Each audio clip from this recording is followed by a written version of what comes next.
Okay.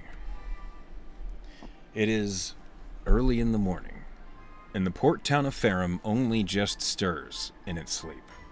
The docks are always the busiest this time of the day, as the merchant and trade ships tie into harbor to unload their wares, or load up instead. The town smells richly of seawater and freshly baked bread, the aromas wafting along the cobbled streets and packed dirt alleyways.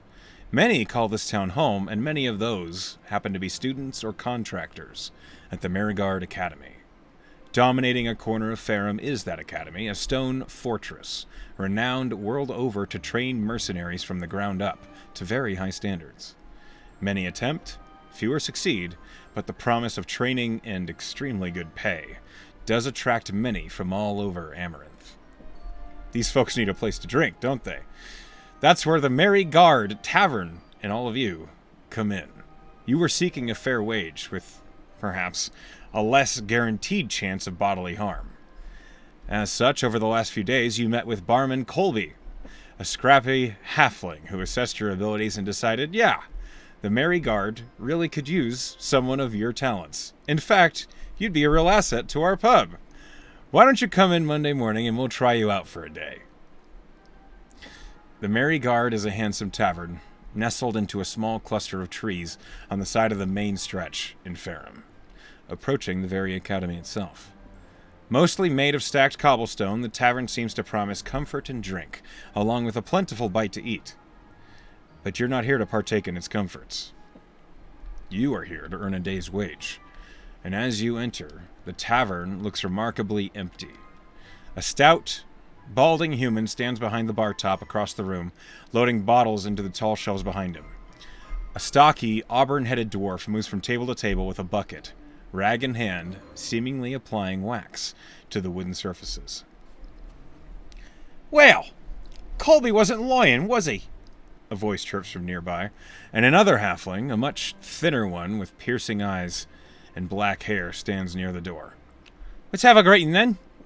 I'm Tonk, and the bad news is Colby's out sick. And this halfling looks straight at you, Mr. Turtle, and he says, who are you then? And why don't you go ahead and describe your character? Well, you will see a pretty, I would like to say, thin for total standards. He has garbs on him that look like they were once fine garbs with white undershirt, blue stripe, and a nice teal cloak over the back and a leather strap. They do look like they were once nice garnishes, but now have been weathered with time. So kind of lazily look in his eye, and he looks over, gives a little nod, and he goes, "Yeah, I'm good." Good at what? Well, I'm doing good, but the name's good. You're 2 U's, no O's. Huh. All right. Mm-hmm. Well, fair enough. I'm not one to judge. Fascinating. Now, what skills do you bring to the table, Mr. Good? I've known to slang a few drinks. Pretty good at some conversation, and Great, you'll be look cleaning like- tables, at least to start. Next up, and then he Grabs a turns. rag. Starts wiping. He turns to. I'm gonna move the map over. He turns to you, Goblin Man, and says, "What about you then? Not too many of your kind around town these days. What are you good for?" Shaddam, this is you. Well, my name's Bakes. I'm a cook. A cook. All right. And you see this halfling kind of looks over his shoulder back toward the bar, and you guys can zoom out and kind of look around this map if you'd like to get an idea of where and what is where. As this halfling looks at you, why don't you describe yourself, Bakes the cook? Bakes is about a 3.5-foot tall goblin with slicked brown and black hair off to the side, piercings on his ears, with a little bit of a hunch as he carries around his two chefly tools, a butcher's knife and a cleaver, with stringed around his rather pristine apron, a couple bottle of potions with possibly mystery intent behind them. Okay. As you stand amongst this group of adventurers and the barman is talking to you, he says, "Go talk to the, well, her name's Nalta, but she's the cook right now. See if you can help her out. She's always looking for more hands." And he points to the bar at the far end of the building from you. Okay, let's see.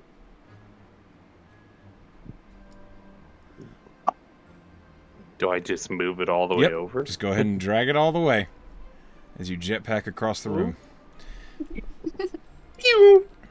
All right. He has the zoomies.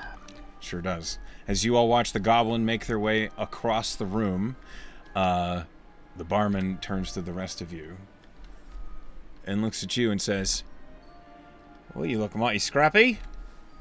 But with the green hair, I've never seen your kind around here. Who are you then?" And he's talking to you, Oh, you're talking Nixie. to me? Yes. Well, I just got here not too long ago. I kind of just lost all of my money, and I've been looking for a job ever since. My name is Knife Kitty, and I'll do whatever you want me to. Right, you can run the games then. That seems like a good idea, right? You didn't lose your money gambling, did you? I'm quite good at gambling, actually. Right. He seems to kind of size you up, and he says, "Dinner evening, we're going to have you run bouncing, if that's all right. See if you can escort some miscreants off the premises." Yo, bet. All right, go hang out, and I'll be with you in just a minute. And then Alright. he turns to... Which one of you does he turn to next? He looks over at the other, at Leopold, and he says, "Are you all right? You look as though you're a little distracted." Oh, I was just I see what you've done. You've left me almost for last. It seems almost fitting as I'm here destined to be the star of the show. I'm a magician by trade, I guess. Nice to meet you. The name's Leopold. Oh, well, I'm Tonk, and you can refer to me as Tonk. And as we are working, you're going to be taking your orders from me or from the old busser over there. And he points to the dwarf who is currently waxing tables. "Rockworth!" And the woman looks up and she says, "What?" And he points to you and he says, "He'll be working with you. At least till dinner." A pleasure. My pleasure, sir. Nice to meet you. Leopold Grape. To serve you. Fantastic. Go see what she has you doing right now. And then Barman Tonk looks to the Dragonborn and finally says, "And last but not least, you're a big guy." Vandra Argentrictus. It's very nice to meet you, sir. I'm from out of town. I can tell. Just making my fortunes, I suppose. If you need anything fixed, I'll be happy to do that. I'm an artificer by trade. So, Ah. All right. There's always a table with one fucked up leg that you can always touch up. In the meantime, until the breakfast rush begins, see if you can find yourself useful. Night crew left us fairly clean, so it's not too bad around now. But hold on tight. And so, as all of you kind of have assignments, they're not really too firm as to what they're doing. The tavern and business within begins to go underway as all of you are pulled off to different tasks to do.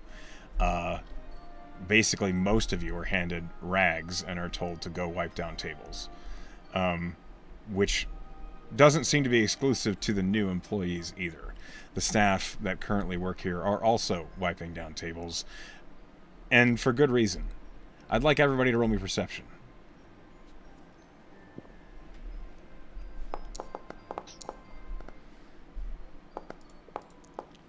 see it all. Apparently you do. That's a good roll. I also apparently see everything. You do have a good roll. Bakes, on the other hand, is a little distracted.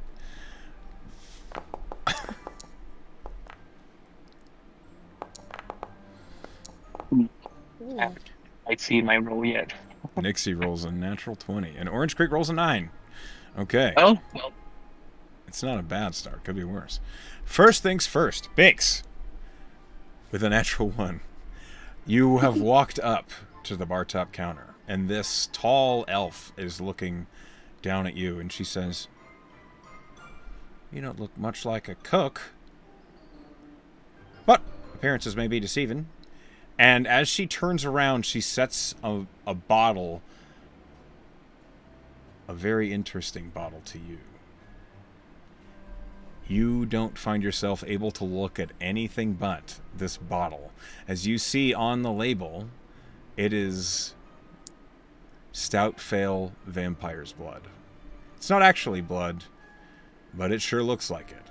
And you find yourself fascinated. What do you do? Ooh. Now what breakdown might be this little bottle of beauty? Grinning ear to ear. Do you take it? I hold my hand out to look it over, though not thinking too much of it. Almost Okay. attempting to uncork it. All right. So the elven woman, that's only one of many bottles that she has lifted and set on the counter. It was just the only one that mattered to you. And as you inspect it, everyone else, this place smells of spilled ale, of kind of stale bread, just kind of that tavern smell. With a natural 20, Nixie, there are a number of small, mostly cleaned up, but noticeable, dried up bloodstains beneath some of the stools, as if there were fights here. And they did their best to clean them up and hide them, but you see them with a natural 20. Sounds like an exciting place. So far, so good, it seems. So basically, oh, and also good. You would also notice that with a 22. With a 20, that's not quite good enough to notice the mostly cleaned up bloodstains. However, with a 20, as you are over here by these tables, you notice that on the long table in the middle of the bar, there is, you would recognize it immediately as an artificer, an acid burn on the bench toward the far end of the table. It's a pretty significant one. Someone got a little more rowdy than you think. All right. I guess I'll go fix that. Oh, you're going to fix it. Okay. What tools are you proficient in?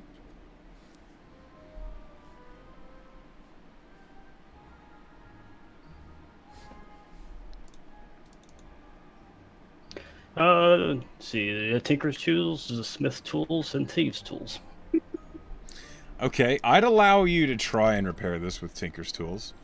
Mostly just kind of sanding off where the acid took off many layers of wood and then polishing it back to not looking like it's damaged. It's going to be real simple. It's just going to give me an Arcana check, basically. Yes, I can also use the right tool for the job and turn a Thieves tools or an artisan's tools into a set of non-magical artisan's tools of some kinds. So I could possibly turn it into the correct stuff I would.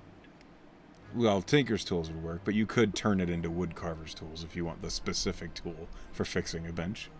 Which is what I would do. I'm a professional after all. Okay. So, as you've been handed a rag, you notice this bench is damaged. You kind of sit down, straddle across it, and you begin working on it. All right. Bakes. We're back at you, as you have this bottle in front of you. You said you were considering uncorking it. And as you are looking at it, The elven woman looks at you and says, "Hey, what are you doing?" Well, I'm just admiring the fine craftsmanship of the bottle, as you see. I've seen so many of them in my times and travels through royal courts and everything, but this one is just so unique. It's such an uncommon ale. I'm surprised you would even serve such thing in such a fine establishment that you have here. Yes, we have very nice stuff here. Why don't you just... Okay. Quit ogling the drinks. Get in the back and start taking stock of what we have for breakfast. We gotta make sure we have the menu. Oh, that's another thing.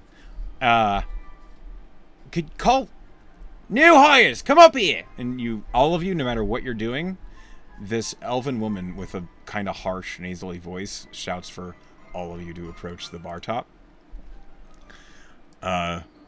And you are then summarily handed the menu. As I passed by Vanrill on the way over, I saw him fixing it. Mm-hmm. Don't do too much they don't ask you to do, or else they're gonna start expecting it out of you. I'm fine with that. Okay, more the merrier then, and go off and take a few steps away from him now. Okay. Not your problem. Yeah. All right. Do all of you approach the bar top? Yes. Yep. All right. So Yes. go ahead and drag your tokens all the way up to the top of the map. Before I do that, could I ask how can I drag the tokens? I kind of can't right now. I don't know why. Okay. In the top left, you see there is a little toolbar that you can see one of the buttons is labeled token controls. Okay. Is it the select? On the left or the right? Sorry. The left. Top Got it. left hand. You'll see it. There's a little section called token controls. When you click on that, there is a little targeting square that says select tokens. Okay. Select. I have select targets. Is it that one? No, it's select tokens. It's the one above that one. Oh yeah, I got it. Okay. Once you have that selected, click on your token. Click on Leopold at the bottom. And then you should be able to click and drag him. Okay. I can't seem to for some reason. But while we figure it out, can you guys just like pretend that I'm over there just for a second? I'll just move you I for mean- now. Okay, no problem. Thank you. I'm so sorry. I just don't want to like slow it down. My bad. No worries. Good. As all of you approach the bar top, the bald man looks over at the chef, pulls out a large stack of these aged, beer-stained parchments, and then hands each of you one. This is the drink menu. Lovely. Can I take an eye at it? I have shared it with you on the Foundry. It will appear on your screen when it finishes loading. Oh, got it.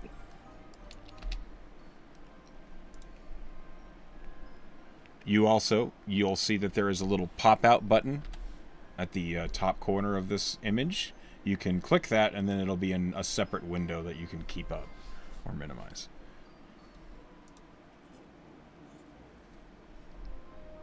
As you look at the beverage menu, you are then also handed the food menu. These may be referenced later in the adventure. They may not. We will find out. You don't have to memorize these. That would be nonsense.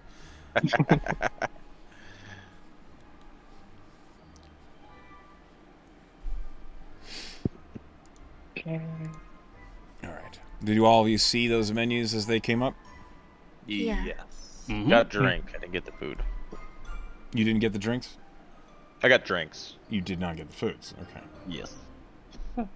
On the upper right hand side, there should be like a journal thing. You click on that, and it should have the menu in there, and it'll pull up a couple of options. Oh, sweet. There Oh, here it is. Great. we go. Got it. Mm-hmm. Guys, gonna make me hungry now. Very hungry right now. Thank God y'all don't have any crab legs on here. The bartender looks at you and says, "Why? Do you have a problem with shellfish?" I have a little problem with shellfish. That's All right. I'm allergic. Oh, okay. All right. It's Let's just say I'm allergic. all right. Now you've made me suspicious again. Oh wait, I Let's- have a question. May I, if I may? Of course. Go ahead. And the bartender So, leans over and looks down at you. so as an employee here, are we entitled to trying out the items in the menus, or how does it work? Are you asking for free food, son? No, no, no. I mean, I can pay if you want me to. It was just a question. I'll Fo- take a slice of apple pie if you got one. All right. Slow down. Mm. I'm sure you would. Mhm. We're going to take breaks and shifts, and during your break, you can have something off the menu. That's part of your wage. Having no problem. Just wanted to ask. Only Dude. during break times. And he's like eyeing the turtle. Dibs on first break then, if that's what we're doing. We haven't. You just got here. Not You've nowhere. been working for 5 minutes. Mhm. Wait, I mean, I don't find it too far-fetched to have a break 5 minutes into the job, though. I mean, it's a Right. lot of Like work you can get questionable. done in 5 minutes. I like this little guy. I haven't been here very long. Just be patient. Thank you. We already got Employee of the Month over here. Mm. All right. Look. And before anything else, I need one of you to roll me a d10. Volunteers? Anybody? I don't care who. There it is. oh, of course. A 2. All right, one moment. Good. Let's see what happens. I'll tell you from 2 sessions ago, low rolls are sometimes good. Okay. I'm Okay. nervous. Sometimes, yes. It is at this moment that, as you are having this conversation, a customer appears in the door. A purple-skinned tiefling walks in, and barman Tonk looks at her and then over at you, and he looks at the new hires, and I'm going to roll a d5 to see who he tells to handle it.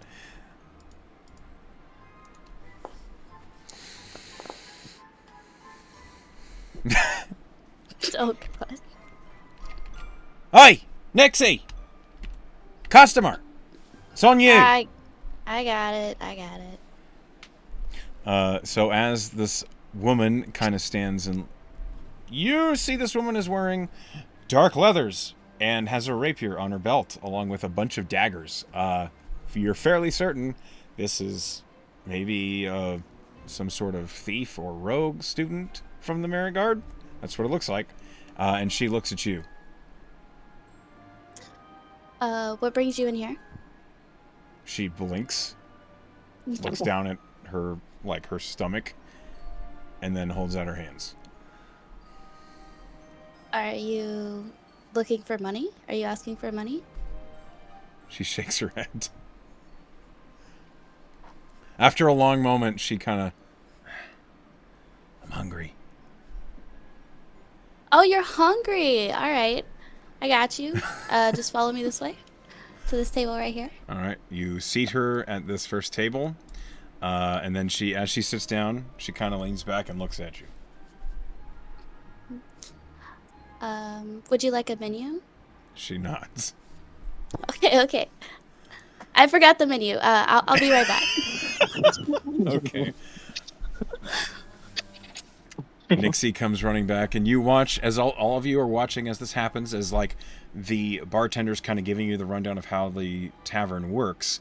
You watch as Tonk and the dwarven woman Rockhearth watch as just Nixie runs across the room and back, and then Tonk just okay, pinching the bridge of his nose.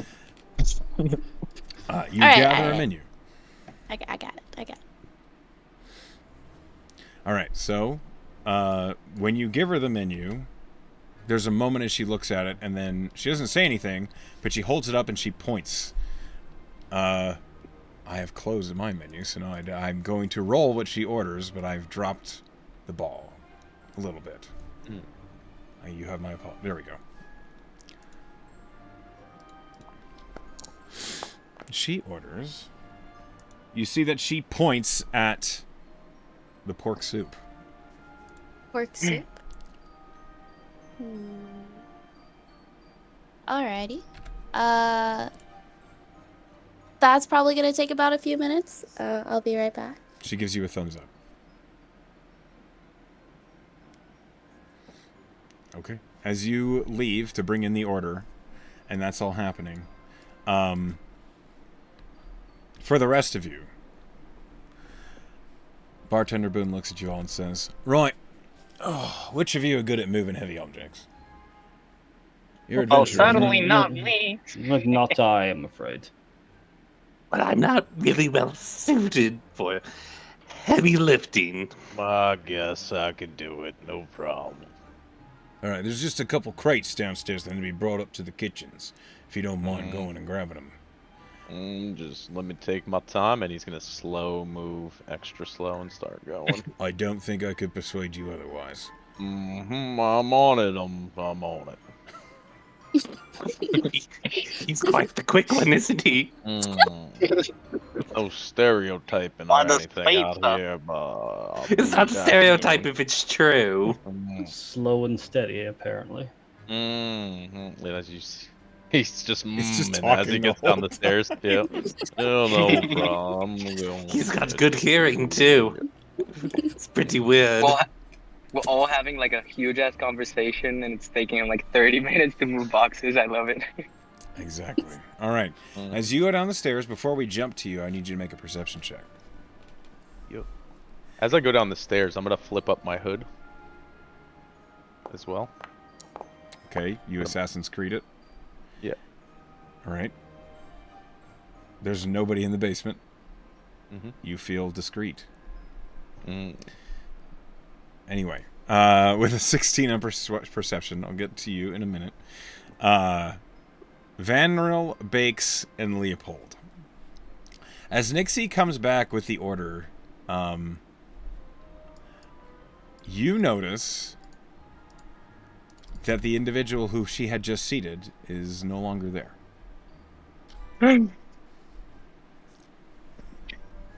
Oh wait, now, what are you taking care of? By the way, is Nixie here? By the way, Nixie has just gotten back to the bar top when you looked back and they were gone. both of them. No, Nixie's right next to you. The Oh, just the customer person. has vanished. Yes. Got it. Oh, I'm gonna talk to Nixie. And so, where weren't you serving somebody just now? Where are they at? Yeah, Seems like she's not- right over. You're not very good at the job. You already scared the customer away. I didn't do it. She ordered pork soup. I don't know where she went. Is there a Well, bathroom? I'm sure they did have you give bathrooms her- there. Did you give them full sleep already? I did not have the foresight to create a bathroom on this map. There are bathrooms at the tavern. We She's use our probably- imagination. She's probably in the bathroom outside then. Okay, no problem, I guess. She'll be back. She likes me. She'll be back. You sure? Why would she use the bathroom? I'm gonna get a outside? big tip from her. Just wait. I got this. As the comment that she ordered pork soup goes out, people with decent passive perception would see Bartender Boone glance over at the cook, and she just nods and goes into the kitchen. And then you hear, "Goblin!" One needs a professional immersion, I see. Well, I'll be there in a jiffy. You go straight over the bar top. When you climb over the bar top to go into the kitchen, Boone reaches out with and grabs you at the base of the neck and says, "Go around." And we'll throw you back over the side of the bar. Well, someone's worried about the bar being scuffed. I'm very light on my feet, but I understand. Okay. Thank you. Grew up in They a don't know bar where or he something. walked. You've closed the door on Play yourself. with a wall. I have closed the door on myself. There you go. These damn Berkey doors. The woman, the elven chef, looks at you and says, "Thank you. Start prepping the pork." And she'll look at the fact that you have these two massive knives, put the kitchen knife down, and then just shove a cutting board toward you. Well, it is not beneath me to do such remedial tasks, I suppose. You know, prepping the meal. How good of you to bring yourself to our level. And she just thuds the slab of pork on the table. No, I didn't bring myself to anyone's level. I understand. She is not listening. She has a pot that she's filling with water. She's like throwing spices into it, and you are talking at the back of her head. Oh, I started breaking down the pork. Yes, well done. I need you to roll me a survival check. Where is it? And I need to know if you do anything questionable to the pork. This time, I'm looking to make a good impression. Okay, a 25. Like an old Nice. professional. The pork is cubed and diced, ready to be turned into pork soup in minutes. Well done. You, in fact, impress the elven chef as she turns around and sees that you have this cutting board, almost like a grid of pork squares ready to rock and roll. And she's just, "Oh, all right. Well, thank you." And picks up the cutting board and all of it into the soup. Meanwhile, Please. back at the bar top, Nixie, I need you to roll me a perception check to find your customer. Oh, good lord. Okay. give me a minute. Did you get a credit card first? Here we go again. Hey, she just ordered. We have to give her a minute.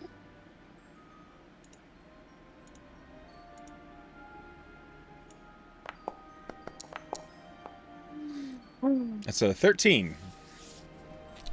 All right, so as you begin to search around the tavern, you go back to the table where she was, and so far you're not having any luck. Meanwhile, Vanril and Leopold, I need one of you to roll me another d10.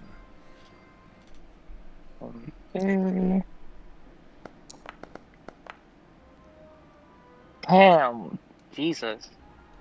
Well, You It is rolled what it a is. 1. Vanril, it's not a d20. It's not like a skill check. This is a random table that you're rolling a result on. oh, okay.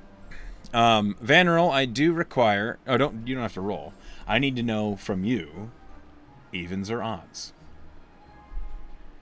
Let's go with evens. Leopold, what have you got in your pockets? In my pockets right now, Yep. Leopold has, well, I mean, all of his money just scattered around, no bag, no nothing. Okay. A lot of, how do you call those, like, magician, like, the little napkins that you pull and you keep pulling and pulling and pulling and A pulling? handkerchief. How do you call? Yes, a handkerchief, Yes. those. Just a lot of useless trinkets in general, and, like, stage magician little stuff, I guess. I need both of you to tell me what your passive perceptions are. I have a 14. 14. Mine is an 11. Okay. Vanril, as you are sitting there, basically waiting for orders, you notice, you remember the bench project that you were excited to get back to working on, and as you look back over it, you kind of absentmindedly reach into your pocket to pull out one of the chisels from the tools that you've only just recently made. And as you do, your hand grabs something very soft, and you go to pull it out, and it's a multicolored handkerchief. And as you pull it out, you just keep pulling more and more out of your pocket. You didn't buy this. You don't know where the hell this came from. What you... Leopold, you Sorry, see keep that going, happening? Oh yeah, I was just gonna react, but I didn't know if you wanted to keep. Oh yeah, go for it. React. Got it. Oh, I reckon that might be mine. How did you get that out of my pockets, you little rascal? Hmm. Well, I wouldn't call me little. You're a bit shorter than Oh, me. it was, you know, it was a matter of speech. You know, it's like a little rascal is kind of like it diminishes you because you just stole from me. You know? Can I get it back? Wouldn't say stole. I said borrow, possibly. Can I get it back? It's very important to me. Can't perform without it. Leopold, I would like you to roll me just a straight intelligence check. Perfect. Okay. Let's see. It is With a 10. Plus 0 in intelligence. Okay. As you've been sitting at this bar top, and Vanrill's been sitting at the bar top 4 stools away from you, if this Dragonborn managed to snake that magical handkerchief away from you, they are truly of legendary skill. I think Leopold takes like some time to process this information because he's not the brightest ever. Sure. So I'm just like, hold on. You possibly couldn't have done that, huh? There's something Maybe. something stinky going on over here in this bar. I reckon, my new friend. We just Okay, cleaned and it, I just so... I guess I'll just like approach closer and see if I can inspect the handkerchief, see if there's You're going anything to wrong attempt with to it. continue to pull it out. It doesn't Yeah. stop at any point. let me roll to see how long it is. Right. These are my favorite sorts of things. Just Gotta be absolute having fun. nonsense. Yeah, I'm having a blast. No, I said Chatham. You see what he's doing on the map?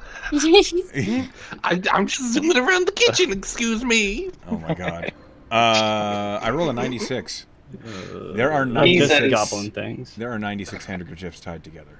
What? So Oh, that is how long it is. There Very is a interesting. pile of colored handkerchiefs at your feet. As you continue to pull it out, it takes a solid 2 minutes to finish taking it out of your pocket. So that leviathan of handkerchiefs, I just like look with pride in my face, and I'm just like, well, you know, you can't define great art, you know. And that's all. I just like stand there looking at the handkerchiefs come out and out and out. and I'm going to make it glow with magical tinkering. Okay. The pile of handkerchiefs suddenly we just emit light in 5 feet. No, so delightful. I love a little trick. It is at this moment that from downstairs, all of you hear, Looks like someone dropped something, perhaps. meanwhile, we are going to go over to the basement where our friend is handling He's going to- something. I'm going to very quickly start just shoving it into my little, like, satchel on my side. Okay. One moment here while I activate the basement.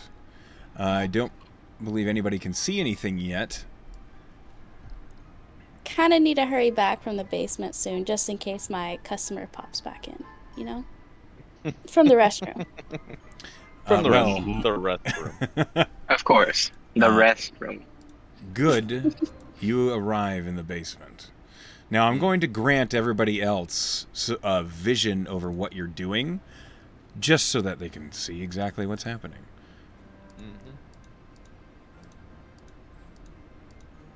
I think I'm gonna stub my toe. I can't. see. You're not in the basement right now. It's just right now. Oh, It's yeah. just good. Right. I also... Are you casually stubbing your toe while waiting for your customer? I am wearing goggles of night, so I do have dark vision down here. Okay. Good is the only individual in the basement at the moment, Okay. aka Dooch's Tortle. Just Uh, little old me. He's taking his time getting down the stairs. Perfect. For the sake of expediency, we're going to fast forward a little bit. You eventually do walk down the stairs, taking your time. And with that 16 in perception, you see that that there's lots of torches down here illuminating the basement. You see there's this large stage that looks more like a fighting arena or something like that. But to the right, with a 16, you hear this kind of like bubbling, popping noise. Like this direction? To your right, so like down that way, yeah. Okay. I'm going to pick up the pace quite a bit more, and I'm gonna like slowly creep up with my hood up. So this And is, you have arrived stealth. on it. This is a deck. You can't really get anywhere from up here. I just wanted to creep over the edge Okay. and just like peek the corner, much more stealthy and swiftly than when you seen him walking down the stairs, almost with some Ah. grace. Roll me a stealth check. I get an advantage because my thing's up. That's how that works, right? It does, yes. Okay. Oh, no. Things have disadvantage to spot you. And stealth checks made to hide as the cloak shifts to camouflage you. Advantage on dexterity. Stealth Yep, checks you're made right. to hide. You're right. Yep. 24. All right. 24. You feel confident. No one knows you're here. Peek the corner. Do I not see anything? You see directly across from you is an open door leading to a storeroom, Mm-hmm. which is where you think that fizzing and bubbling is coming from. I'm gonna swiftly vault the railing and slide down the wall. Right here. Okay. Creep my way over. Much more graceful than you can imagine as a turtle. I can And imagine then- pretty graceful. Yeah. This is a and I'll challenge. creep my way up, and I'm gonna just like put my ear to the door. Do I hear anything else inside? Roll me perception.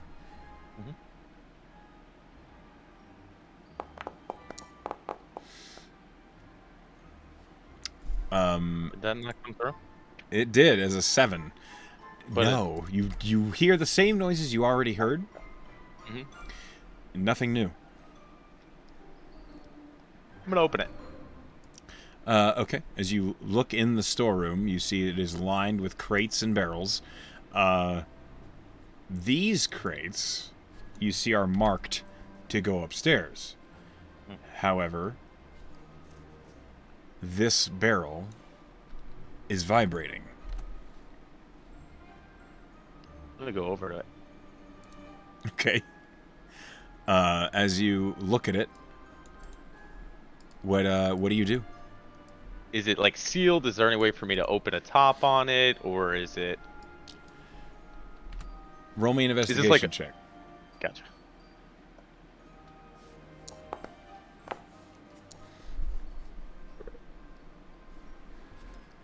Okay. It is a sealed barrel.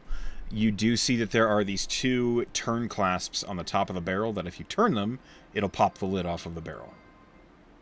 I do it. Okay. What languages do you speak? I speak Dwarvish. Okay. Comment. In Dwarvish, you hear, what? No! And a creature composed of beer emerges from the barrel as it climbs up and out, and you are faced with a beer-agar.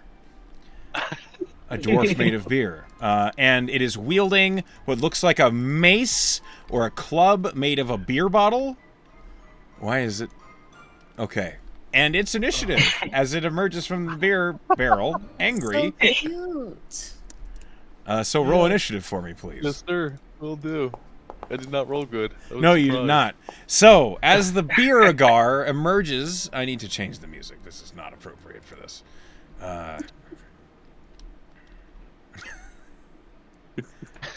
Okay, yes, epic fight music. This will do. Meanwhile, Yes. It will swing with its strange beer mace, swinging at you, Mr. Tortle. That's a 20 to hit. Yeah, that'll hit. Strong ass beer. As the beer bottle slams into you, you take 3 points of bludgeoning damage. And I need you to make a con save. Yep. 15. Pretty good. You feel a mild buzz Oh, nice. take over as you are hit by a beer bottle. And you just feel all this ale. It's bubbly and fizzy as it splashes across the side of your face from where the beer bottle slammed into your chest. And you just... Oh. You just... It's like the fumes of the alcohol get into your sinuses. And the Birgar looks at you, and it just, in Dwarvish, says, "Ha ha! How do you like that? You want some more?" And I need you to make a wisdom save. I kind of do want some more. Okay, Never said you no to succeed. free drink. Well, you react as if you failed, but you succeeded. Yeah. It's your turn. Good. You have a Birgar threatening you with a beer bottle that is basically the size of your leg. Okay. I am going to... I'm going to just straight up attack with claw attack. So I'm going to probably try to like swipe that off of, like smack that thing off, thematically speaking. Sure. It's standing on top of the barrel. Okay, well... That ain't gonna hit anything. No, it's Sorry. not.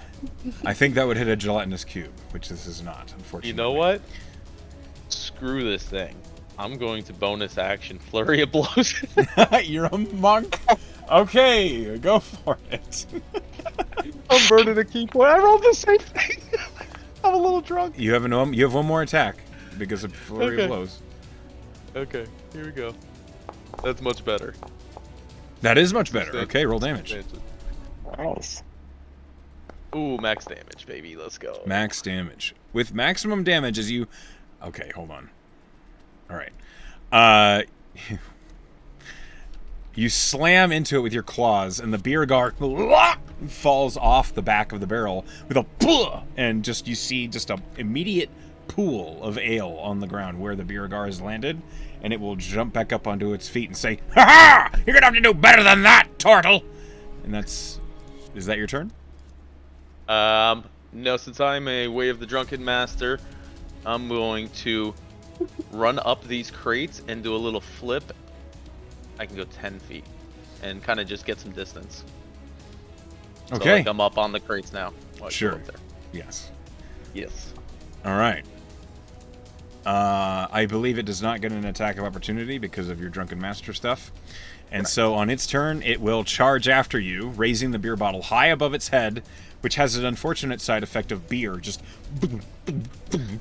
down over its head as it's running after you. But as soon as it gets to the crate, it will jump up and swing with a large overhead swing, trying to take you down a peg, as it were.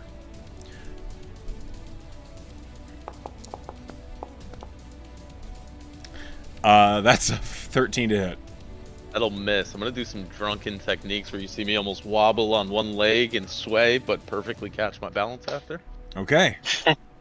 Well, the Birgar only gets one attack. And it used its feature already. So, that's its turn. In rebuttal, I am going to, after I catch myself swaying, he looks like he's almost going to do a flip over, and I'm going to swipe at it again, midair. Okay. Roll me acrobatics. Sir. You'll succeed Roll on on this the no matter shell. what you roll. But Roll if you roll on the really shell. well... What's your total 20. here? 20. Nice. Roll damage and add a d4. Okay. Do you want me to roll a hit first? That was just Yeah. acrobatics. Yes. You do need to actually successfully hit the guy. Yep. 14. A 14 does not hit, I'm afraid. Ah! It jumped a little too high. Yes. It was a great move, but your claw just right over its head. Yep. And My the turn. Birgar with the beer bottle just whips around like "Ugh," confused at how you got behind it. And it's going to swing because that is what it'll do. It has one trick. That's one trick. Oh, so am I. It rolled a natural 2. So don't worry Yep. about it. It's now your turn. Still bobbing and weaving. I'm going to go ahead and, same thing, just thematically speaking, I'm going to try to, like, leg sweep it. Okay, go ahead and roll your attack. Man. A natural one. So, as you swing around to try and sweep it onto the ground, your feet reach out, and it had just happened that as it missed, it sweeps the beer bottle down, and it slams into the ground, and just your foot just like gets pinched between the bottle and the floor. And for just a moment, there's an awkward moment where the beer guard's looking at you like, sorry. Yeah. Picks it back up. Bonus action? Anything else? No, I'm gonna just like sit there awkwardly. Now keep in mind, as a monk, you can make an attack as a bonus action with an unarmed attack without spending a key point. I thought that's. Oh. Okay. Yeah, then I'm gonna do that. I figured you Isn't would. that- Yeah, 100%. Flurry of Blows gives you 2 attacks on your bonus action. I miss everything. You did indeed, I'm afraid. A 13 does not hit. This is an intense battle of beer bottle versus turtle. The beer guard will swing once again. I got this, guys. I got this. I promise you. That's another dirty 20 to hit. So that will certainly hit. You take... It's got to be more than 3. Come on. 2. You take 7 points of bludgeoning damage. Oh, this thing is fucking me up. Hold on.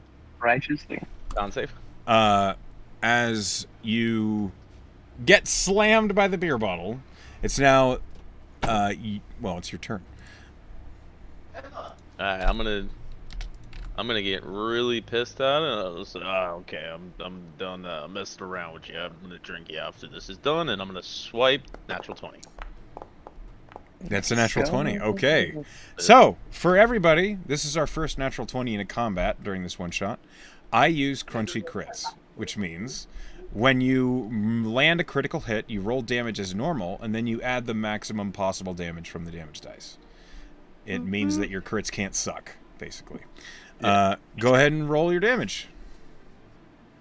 So that's gonna be total 15 points of damage. Okay. As you slam into this Biragar, you watch as he is knocked like 5 feet away and flat on the ground, and then you watch as his whole body begins to slowly compress, and then in an explosion of beer all over the place. And I need you to make a con save. Yep. Could be one hell of a cleanup. Also, can I 18? Go ahead. Actually, go ahead first before I ask. Can you what? Can I take my key point back then? Because I just used a regular, but I didn't use the extra one. Yeah, I you can have your forgot key my point back. bonus action attack. Yeah. Okay. All right. As that combat encounter is finished, one moment, please. What's up? You're not muted. Yeah, you are.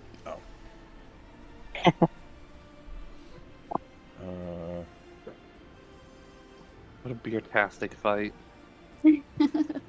Yes, it was. I almost Indeed. died to him. Yes. No, I almost died to the beer. It was a lot to drink up on that one, you know. Oh, they're never gonna believe me upstairs. I mean, it's no small Yeah. feat fighting alcohol itself, you know? I'd just say you dropped the barrel. No.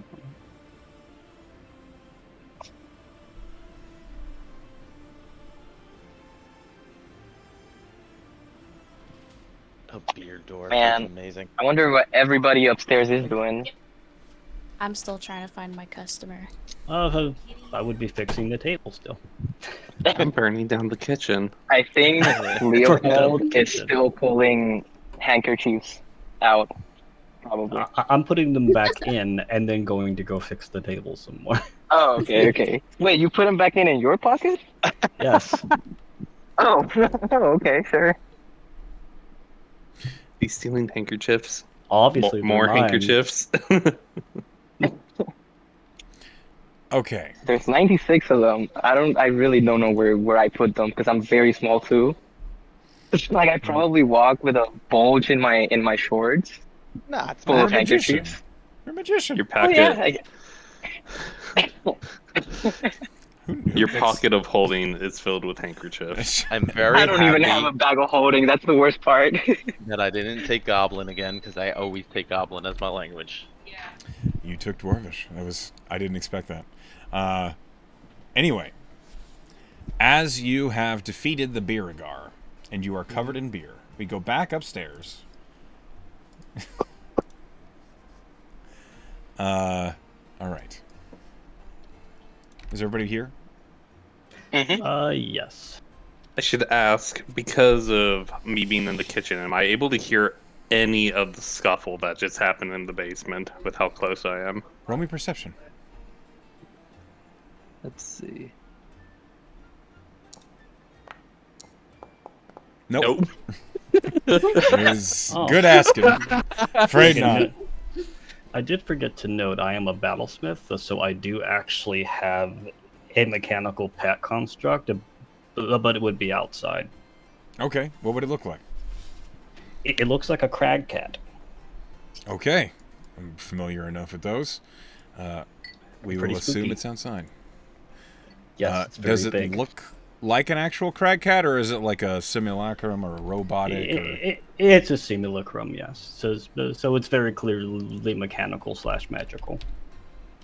All right. Then we will worry about that if it comes up, which it totally will, actually, as I think about it. Like, very soon. Hold on. Soon, TM. There we go. That's enormous. Okay. DMing. All right. All of you heard the explosion coming from downstairs. The explosion of the Biragar detonating, and none of you know what it was. However, Leopold and Vanril, you are at the bar top, and you see Boone, the bartender. I'd like you both to roll insight checks for me. Very thing. Let me first. All right, Vanril, you didn't roll great. How about you, Leopold? I did it on D&D Beyond this time. Did you guys get it? I did not see it. What was the total? I trust you. It was a 7. Boy, oh boy. All right. Oh god. Boone is a hard man to read. Like, there is a moment of confusion as you see him just stop and look up. Tonk!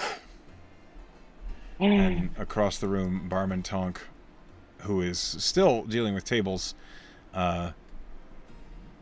there's a note as to how Boone spoke, that it looks as though it put a hasty step into Tonk's response, because Tonk comes running back over across the tavern and says, What is it? What's going on? And Boone says, We're dealing with more bullshit. There's more nonsense downstairs. And Tonk says, Oh. After the fight with the Biragar, good. What did you do? I kind of, because the way he took him out is he did like a little flip and like crushed him and it splattered everywhere. Yeah. So I'm kind of right now just lean back and just like kind of lapping it up as I'm sitting down there taking a quick break. It's beer, isn't it? It's beer. It's not very good beer.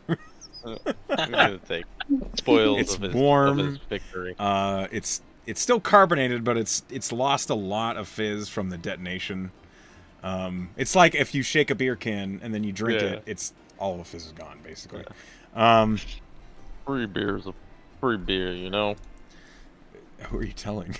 Free beer is free beer. Just say it, just sitting in the puddle, just free beer. Yep. Yep. Yeah. Okay. All right, then. Making it off the floor. All right, so that's happening. Meanwhile, upstairs, Tonk is gathering around and he says, Well, I don't hear anything else, so maybe that turtle handled it. Maybe it's fine. I don't really want to go down and look. I could go take a look if you want. Yeah, why don't you do that, New Blood? Go take a look down the stairs. Make sure everything's fine. Sounds At good all to me. this, Leopold literally has not done anything that can be considered work, and I think he has unconsciously just picked up an ale and is probably drinking it right in front of the what's his name, the owner of the place, Boone, the bartender. Boone. I'm just like. I'm just like looking at the passerbys and not really doing anything work like, just drinking, I guess. Let me see if you. Okay, so I want you to roll me a performance check. Gladly. This performance is to see if you can do that thing where you kind of don't work in front of anybody, but you're so casual about it and look like it's what you're supposed to be doing that no one actually says anything. Right. Me every day Okay, at work. so Yeah, we're all You are familiar. going I've done the to. same shit. okay, so Yeah. You are going There to goes my hear at least me speak in Draconic, almost something towards the door, and then that crag cat's going to follow me downstairs. okay, so I think what did Let's I roll? see. I couldn't see You it rolled a yet. 10. He has a plus. Oh, 6 okay, to and I performance. have a +6 to performance. Yeah. 16. All right. Yes. No one seems to notice that you are not working. That is, I think that's unconsciously what he was trying to do was that, but he didn't do it out of his own accord. I think he just pulled it off. Nixie, as you are searching around these tables, trying to find this customer that you've placed an order for, and you're not paying for this shit, where the hell did this fucking customer go?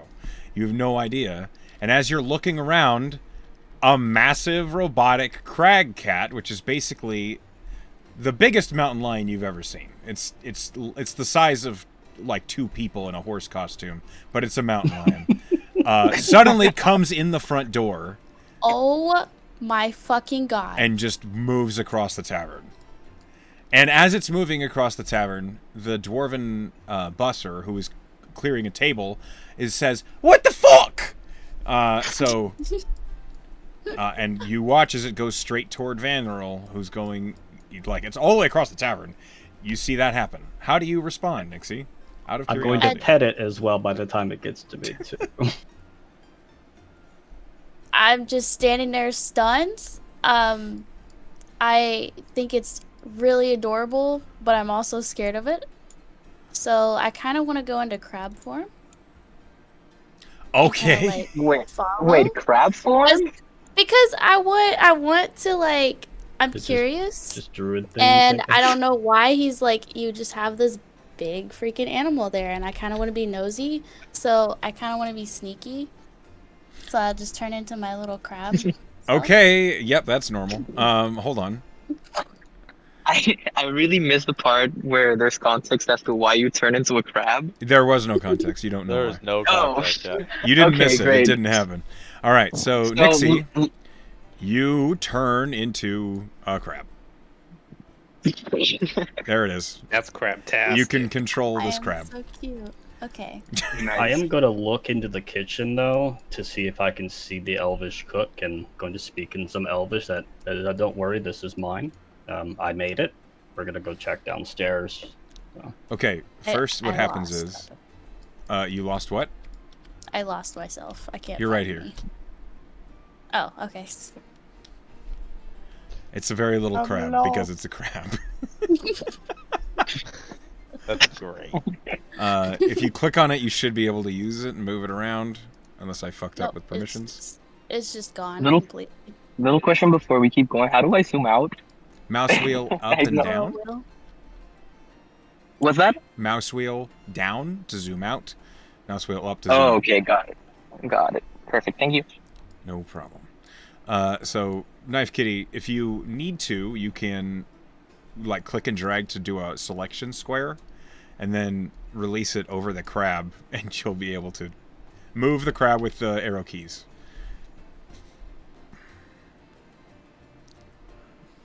That is not what it looks like when you draw a selection square. I can see your cursor wiggling back and forth. Ew. All right. Okay. I think it's no. So make sure that you have select tokens picked in the top left. I do. Okay. Then come. Do you see the crab right here? I don't see any crab. It's right. I'm pinging it. It's right here. Does no one else see the crab? No. I do. It's just very small. It is very So, small. but I do can't see really it. make it any smaller. I it's- will print it's a screen. red I Oh can't wait, see a I see it thing. now. I see it now. Okay. I see it. I believe you that you couldn't see it. I just didn't understand why. Okay. Okay. You can move the crab. Yes. That is Awesome. a tiny crab. It's a tiny creature. All right, so feel free to walk around as a crab as you like, which isn't a sentence I've said ever. Okay. So you say to the elven cook in Elvish that this entity is with you.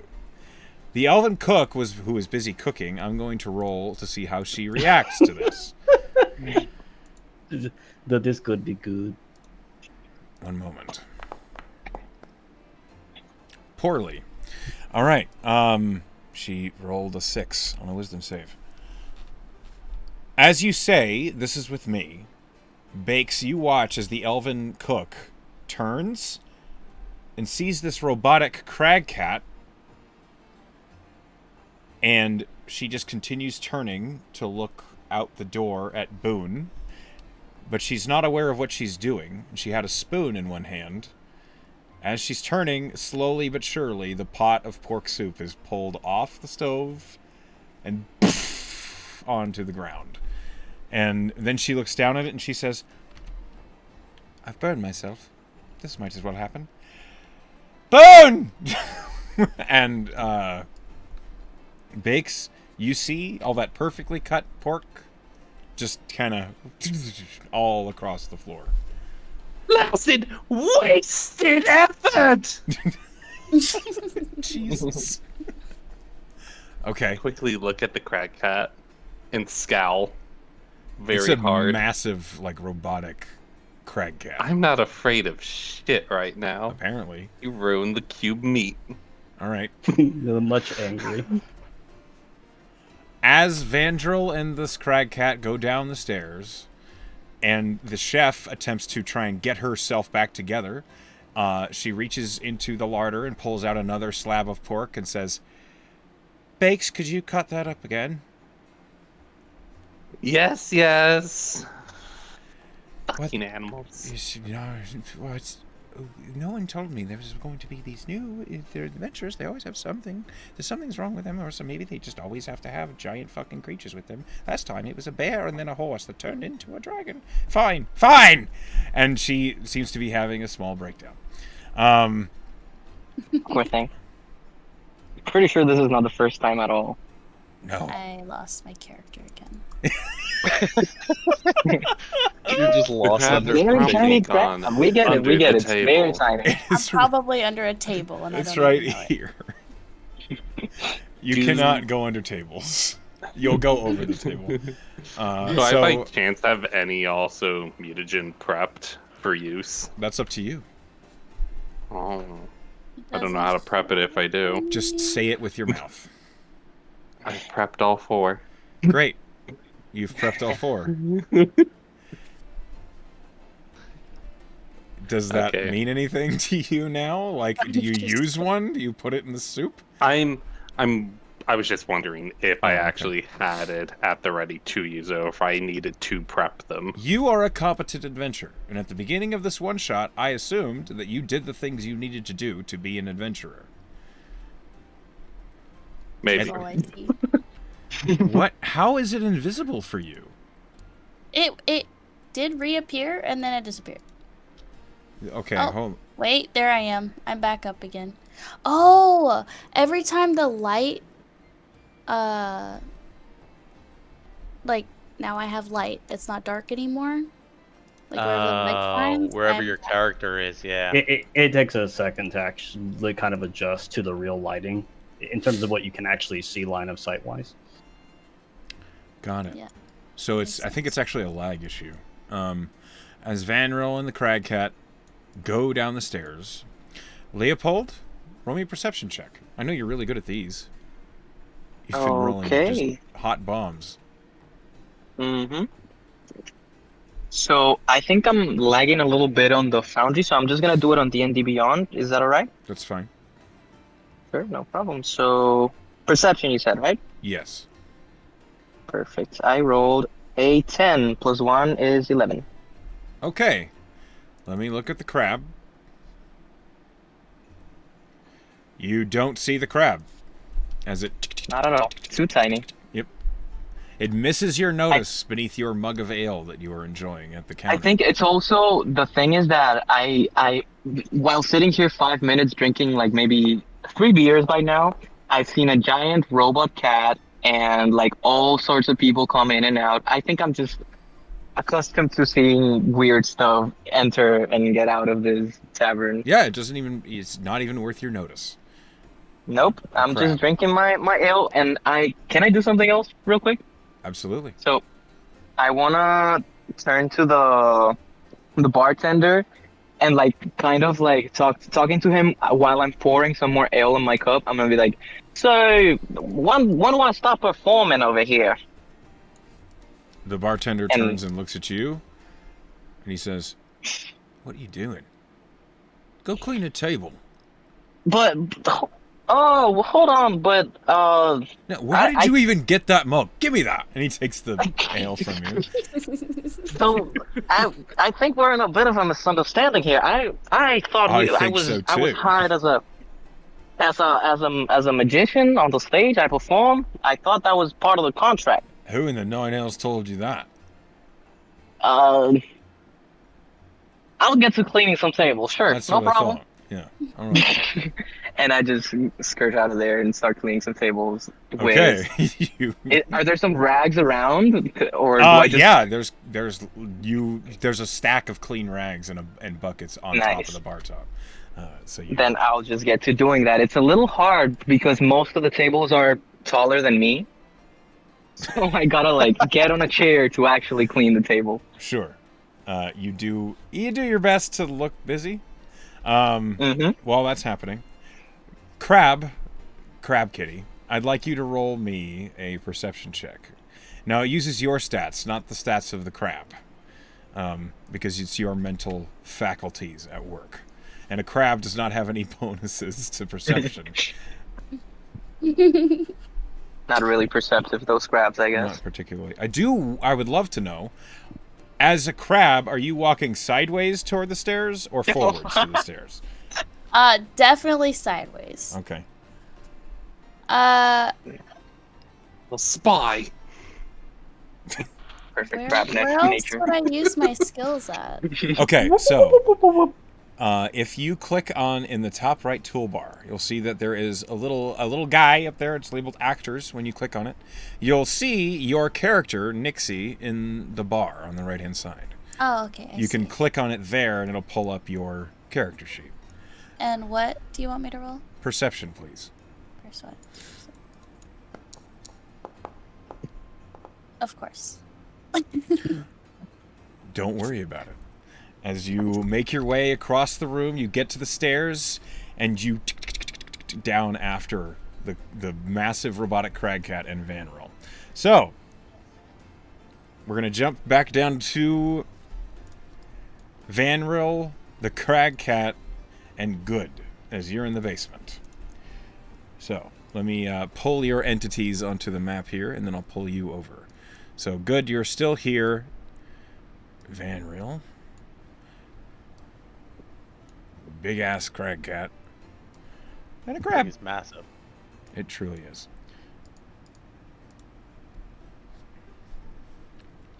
Alright. So as you are at the top of the stairs and making your way down, Good, you said that you are just chilling. The crates that need to be brought up, you can see them. They're right there, and you are basically leaned up against them, enjoying the beer that has been The the beer on the reward for your floor. labors. Yes. Mm-hmm. Spoils Okay. of my victory. Roll perception for me, Vanrill. Again.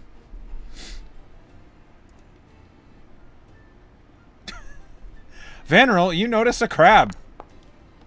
Your passive Whoa! perception's good enough to spot a crab. Oh shit. They see me. You don't know where this crab came from. What do you look like as a crab, Nixie? You are a very long way from the shore. Oh, I'm just a regular red-looking crab. I'm a little smaller than a normal average crab, Okay. obviously. Well, Ferrum is a port town, and there is a beach along the bay.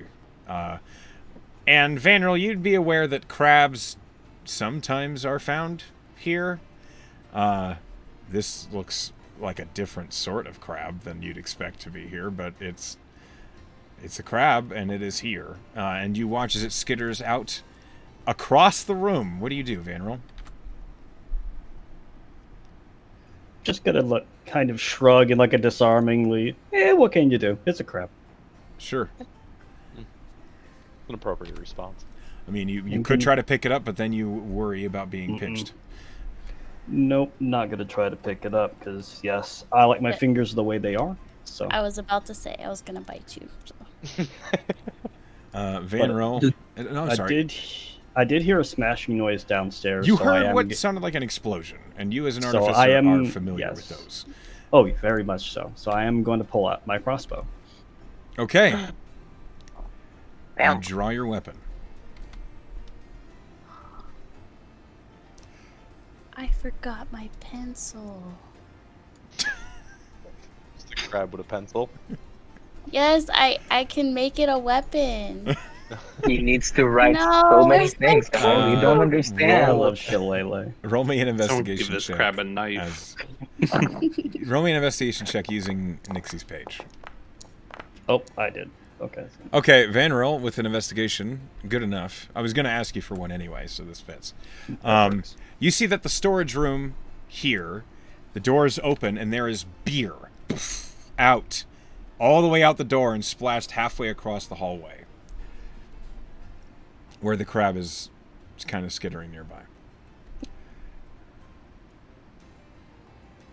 I guess this is one of the beer drinking varieties of crabs, I suppose. I've not been to this land before, so. That's fair. Good, as you are kind of just sitting there vibing, I guess. You hear the skittering of a creature right outside the door. Is door open? Yeah, the door's open. You then see a crab come into view. Hey there, little buddy. What you the doing over hell here? You want, happened you want in some here? beer? Is the crab talking? No. Okay, okay. No. You cannot speak to people as a crab. I'm Well, just gonna. So you hear like this. Yeah, you can hear it, but it's like that. Just a little You can victory. definitely sense the surprise in this crab. The crab's making its way over to me. This is I a don't little know what the crab is victory- doing. It's going all over the Little place. victory beer. I don't mind sharing. I'm gonna push a little puddle of beer its way. All There right. you go. I don't mind sharing. Little I don't buddy. like it in here. Okay. So the crab leaves. Okay. It seemed offended by your offering of beer. Tomato, You do what you can. Tomato. Yep. Mhm. Vanril, the crag cat is right behind you, and as you're looking around in this storage, in this basement, you see, as I've described, it looks like there's a fighting stage, and then there is a number of seatings down here. And aside from that open door that you can see beer is flowing out of, and the crab is making gentle waves through, what do you do? Oh, this looks like fun. You would have definitely heard Good say, I don't mind sharing. You can have a little bit. And then the crab leaves. I lost my crab again.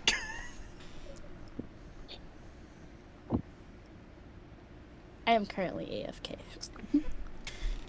Crab form is OP. What do you do, Vanril? I'm just gonna mosey my way over there. Okay. The crag cat follows you as you make your way down. Good, you hear the footsteps of somebody new approaching. Much heavier footsteps than that of a crab.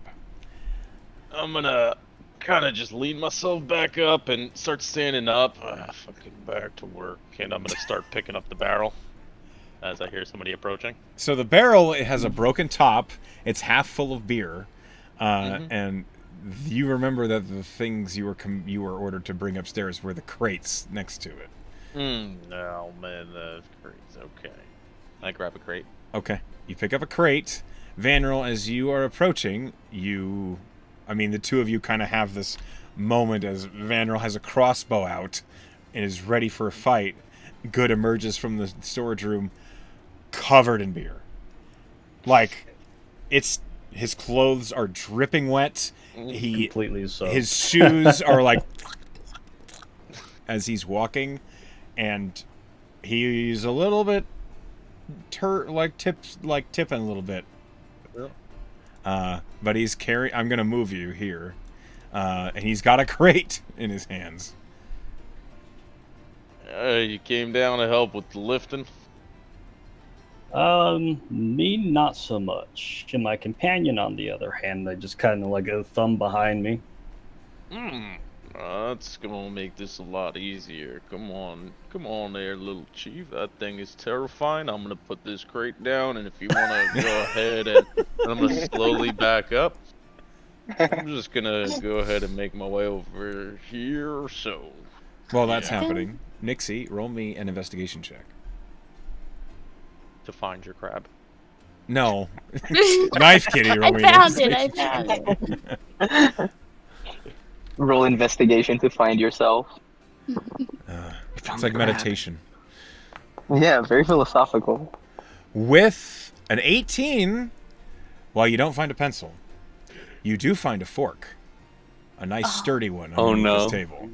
Oh no. The crab is armed. It's almost a crab with a knife, but not quite. Almost. Copyright. Yeah. We don't need a knife fight. Almost only counts in horseshoes, fireballs and more fireballs. Do you pick up the fork? I do. I pick it up. Okay. The crab is now armed with silverware. Lord have mercy. The crag cat, do you give it an order?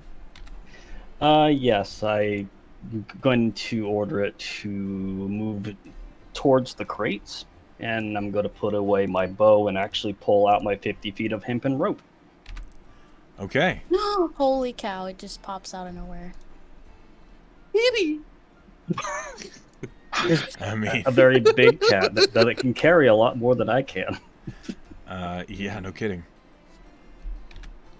So Nah. Now what? Go ahead. I was gonna say so. Now I know you're going for employee of the month. Just make sure I get a little credit for this. You know, gotta keep this job for at least a day. As you look in The bar is so low. As you look in this storage room, Vanril, this barrel, the top has been broken off.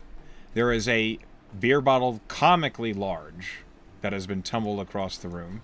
And the walls, the ceiling, the floor is covered in beer suds. This yellow, foamy substance that is all over the place. And there is a conveniently turtle butt-shaped imprint against this crate, where he was sitting for like a good 10 minutes. You should probably get yourself cleaned up before you go upstairs. I don't know what our new employer will decide to do. So Yeah, I was kind of planning on taking my break soon already, so that'll line up. Yeah. I suppose. First task he's assigned, he's a break. Yeah. Well, if you do want to help me with the crates, on the other hand, kind of to push them out here, I'm gonna try to lash and tie him up to my companion here, and it'll do all the lifting. Yeah, just as long as I can stay at least 10 feet away from it, I'll do whatever you ask. No problem. Yep, just push the crates over here, and that'll be fine.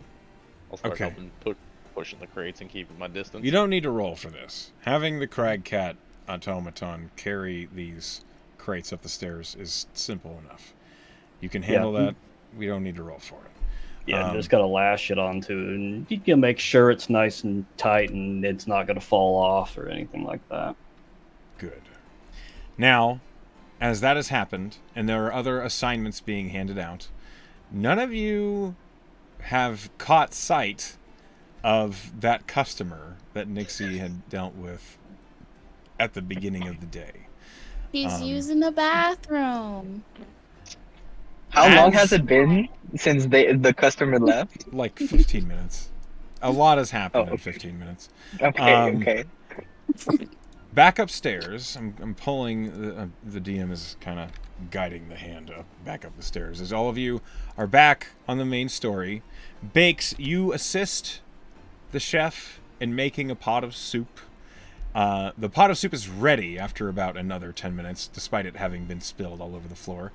I do need another survival to see how cleanly and precisely you dice the pork once more. So please, roll me another survival.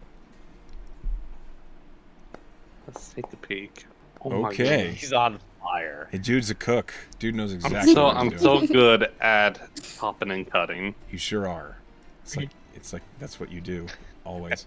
Do you do anything questionable? No, I haven't done anything questionable yet. Okay, good to know. As the soup is well made, and a bowl of soup is poured out, Boone comes back into the kitchen, gathers up the bowl, and then as he comes back out front, all of you watch as Boone just sets the bowl on the edge of the counter.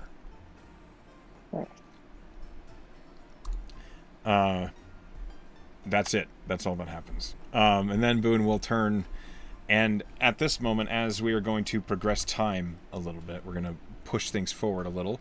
The first thing that happens is Tonk sees Good, Vanril, the Crag Cat, and the Crab emerge from the basement.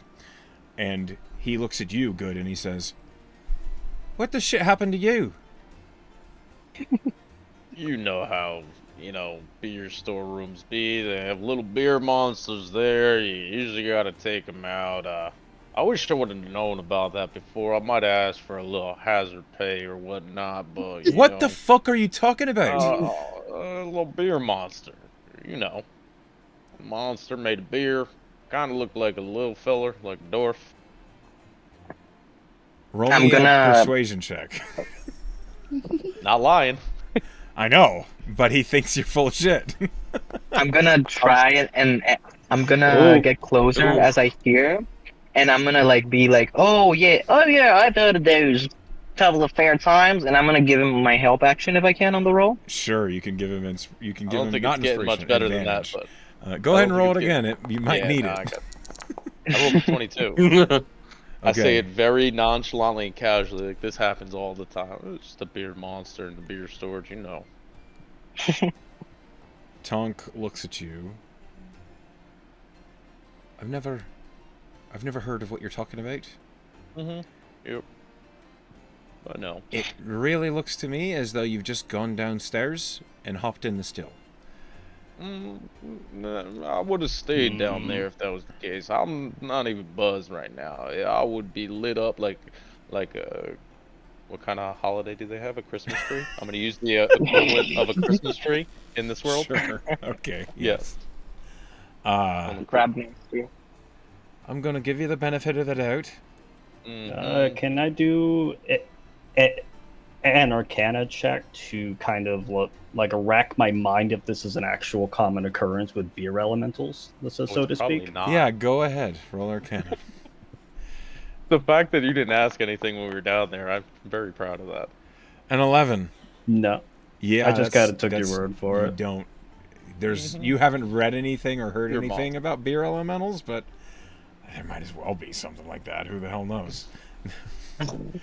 I think you said it was Tonk, right? I'm gonna go ahead and take that hour break now, and I'll get back to it once we're done. We got all the crates up, so quicker than they should. Boone, can we get Good some coffee? Yep. Yep.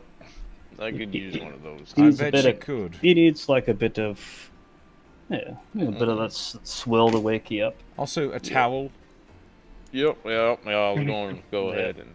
And where the hell did this crab come from? He sees this crab. He suddenly. It probably just wandered in from the shore. It's It's a crab. It's not hurt it's nobody. wielding It's wielding a Nope, fork. it is. Oh shit. It hasn't tried to stab me or poke me or anything. It's harmless as far as I'm aware. All right, just try and keep customers away from it for now. I guess I don't really know what I suppose. I need customers. you Oh, when I made your lost skills. You stick that little sucker out the door, put it on security, free, for no pay, you know? We won't get anybody coming in if they see a crab outside. No hooligans or Or my shenanigans. cat, to be fair.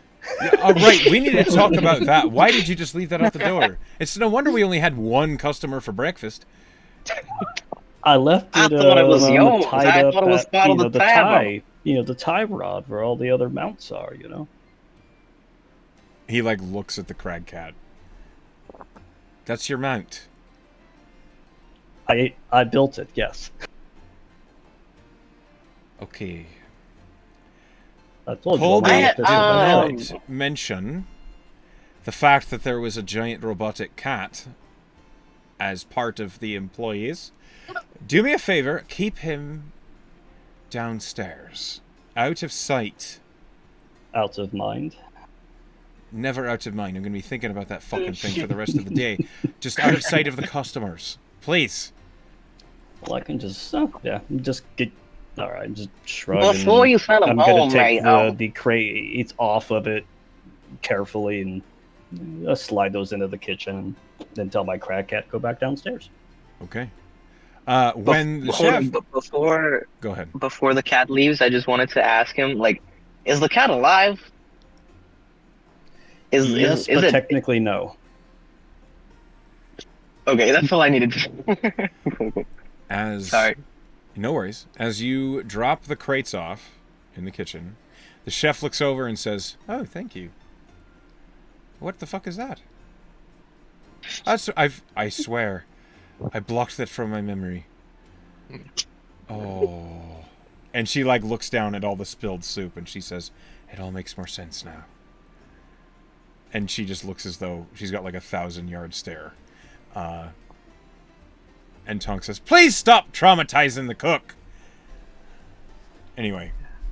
I warned her in Elvish, so I mean... Perfect! That makes it better. It's... Okay.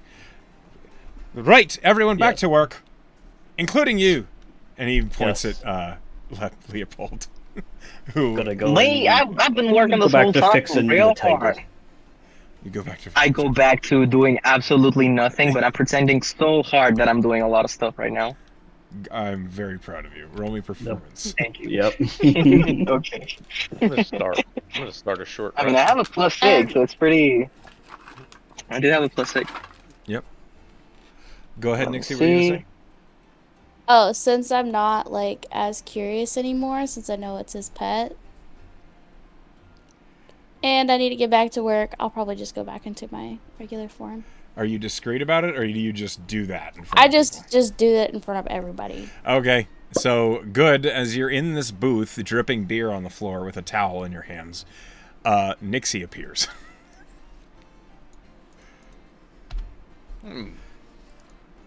Okay, She has I a got a fork in her question. hand. Still is, still holding the fork. surprisingly the second weirdest thing I've seen today, so I'm not even gonna ask. Okay. I'm gonna go ahead and take my break over here, Tonk. Give me about an hour, I'll be back to it soon. Oh, before you go, have you seen my customer? No problem. I haven't seen a single customer in here since we started, if I'm being honest. Nixie, Okay. you look at the counter as you're talking, and you see there is a small pile of coin.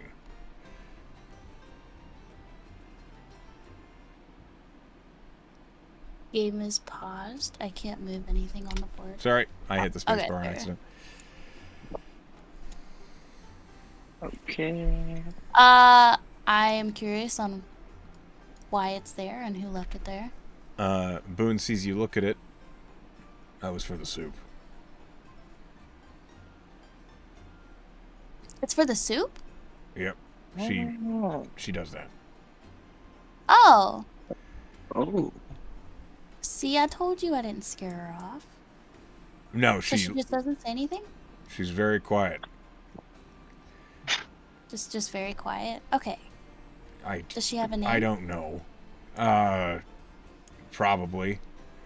Probably. I don't know what it is. Well, did she leave a tip? You look at the pile of coin, and yeah, she left you a 3 silver tip.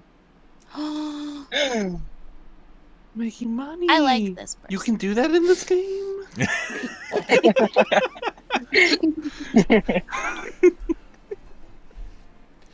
I'll just take that. Thank you. When Well- you say thank you,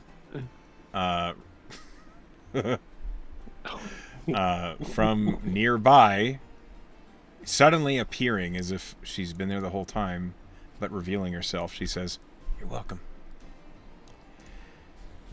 I get jump scared and I turn around really fast. And then I don't see her. I take it I don't see her. No, she's there. Your foundry's being slow. Oh.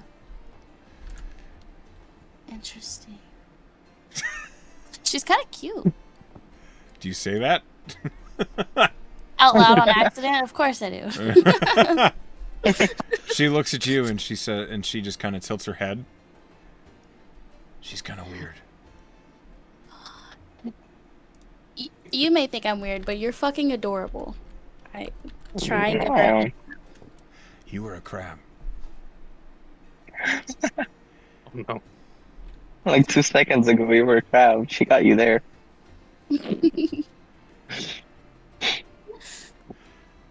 Crabs are not adorable. Crabs are terrifying. Crabs are vicious. Super vicious. Who are you telling? Especially telling you, of course. She nods. You watch as she like kind of shrugs her head and sits down in the booth. Do you say anything? Do you do anything? I follow her to the table. Do you need anything else? She shakes her head. Well, thank you for the tip and let me know if you need anything. I'll be over here. The instant you've turned your back on her and you glance back over, she's not there. You don't know where the hell she went. Am I talking to am I seeing stuff? You can Like roll a what? perception to try and see her. Am I seeing stuff? Okay. No? Everyone else can see this happening. Okay. Okay, so just to make it clear, I did get a 24 on that performance check from before, an 18 plus 6. You are So I am you are doing- sailing underneath the radar somehow, right in front of everybody. Mm-hmm. With a 21, Nixie, you don't see her. You don't know where the hell she went. Wow. Oh, that's so sneaky. That's so sneaky. God. Okay. Leopold, you, from your vantage point, watch as all the other new hires go about the process of readying, and there are customers coming in for breakfast, ordering food, eating, leaving. And for the most part, it looks like everybody does a good job, at least faking it.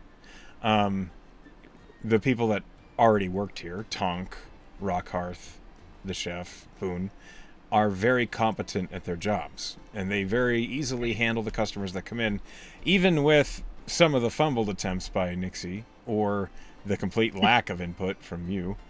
Somehow, food Thank you. still gets served, drinks are still met out, and things are paid for. Tips are earned, and the day progresses onward.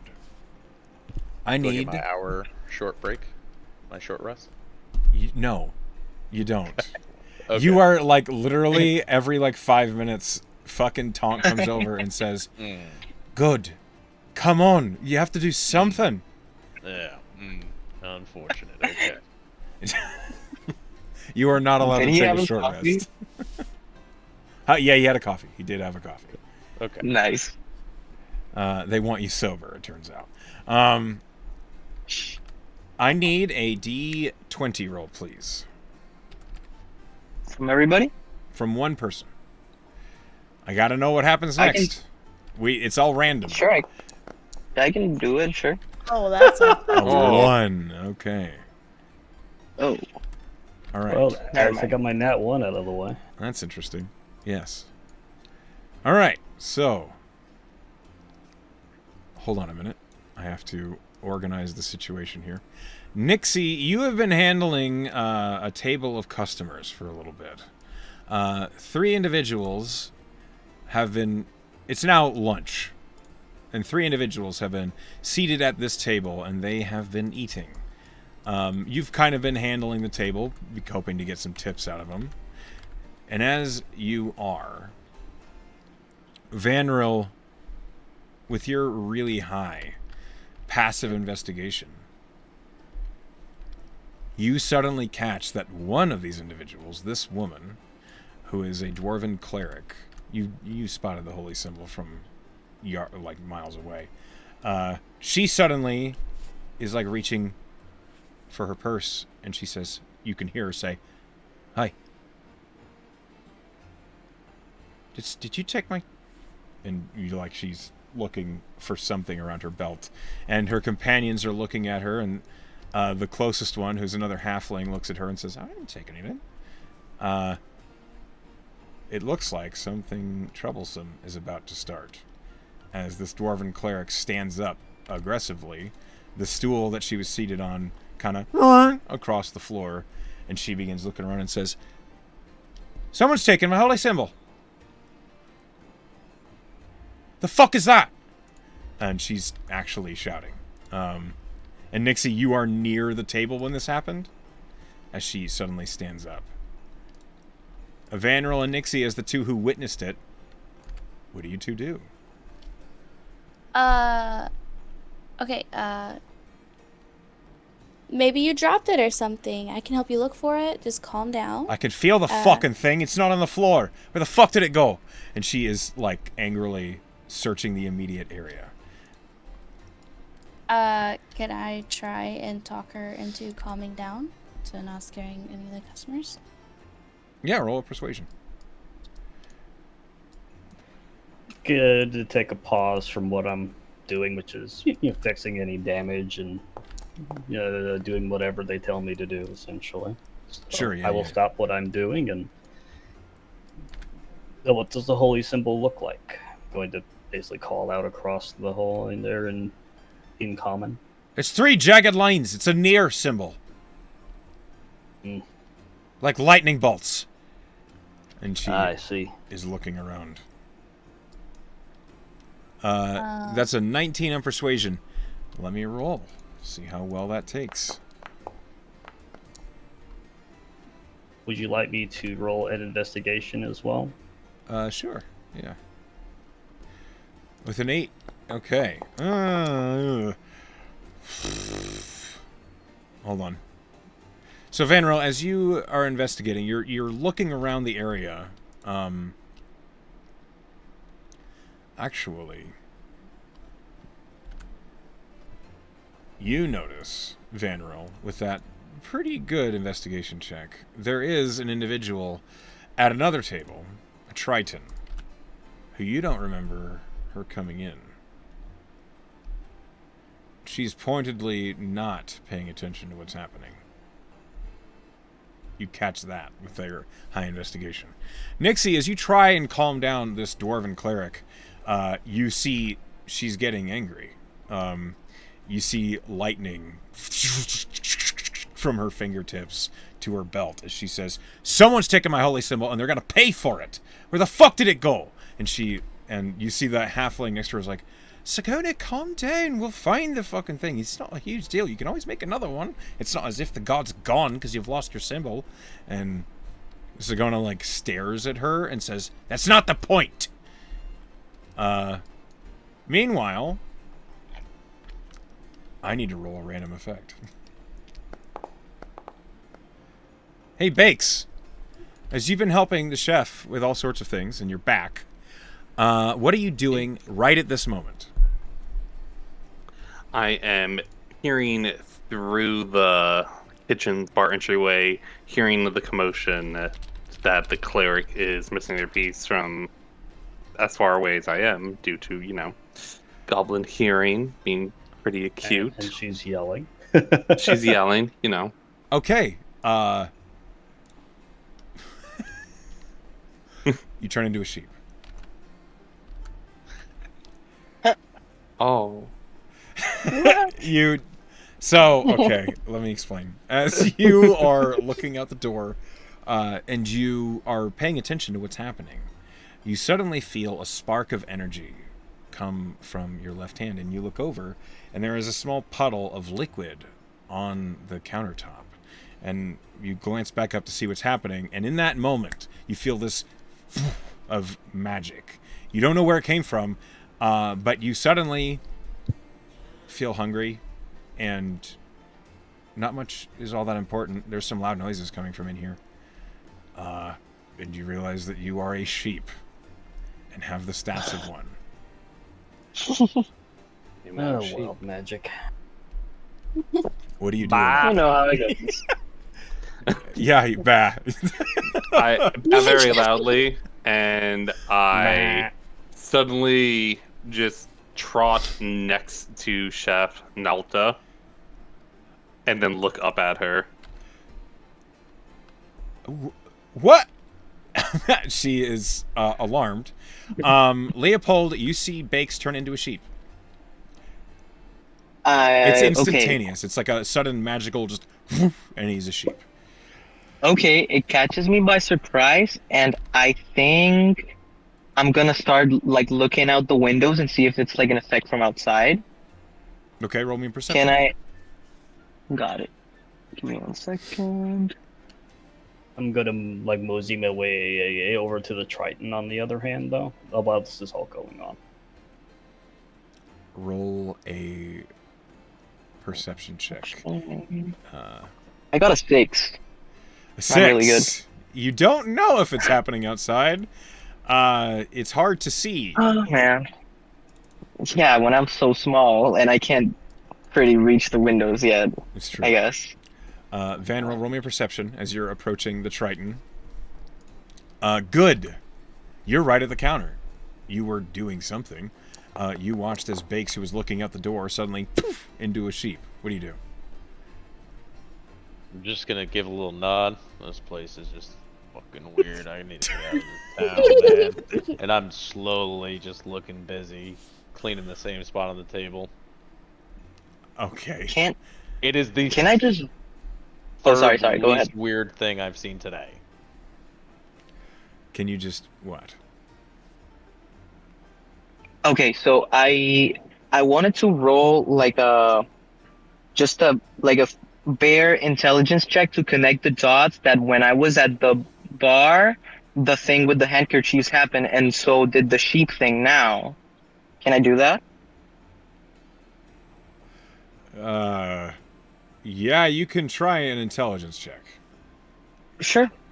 No problem. Let me see. Okay. With an 18, I think- you realize there was a woman who was extremely good at stealing and sneaking. And before you thought, well, Vanriel couldn't have taken it from me without me seeing him do it. And that's because he couldn't have. She did. Okay, so I'm not gonna disclose any of this information to anybody, but I am gonna go to the back of the bar and I'm gonna talk directly to Boone. Okay. And I'm just gonna be like, hey, so I just wanted to ask you something about one of the customers for Ellie. So, does she usually go around stealing handkerchiefs and turning people into sheep? All right. And that's She it. does like to fuck with people, but I've never seen her turn anybody into a sheep. That's new. Okay, so would you say that she did steal my handkerchiefs? Maybe. Well, maybe. Did you Uh, see her do it? is it? I have no idea. I'm trying to figure it out. But there's a lot of weird stuff happening around here in your establishment, my good sir. Yep. Is there any explanation behind any of this, or this is just the happenings of the everyday? Look, there's an academy where they train wizards and sorcerers and warlocks and shit right up the road. Weird shit here. I know. It happens all the time. So, I guess I gotta get used to it. I'm so sorry. It's fine. Get back to work. And I get back to work. You get back to work. Yeah. As that happens, Vanril, you catch sight of the Triton. With that 17, she's tucking a wand into a jerkin.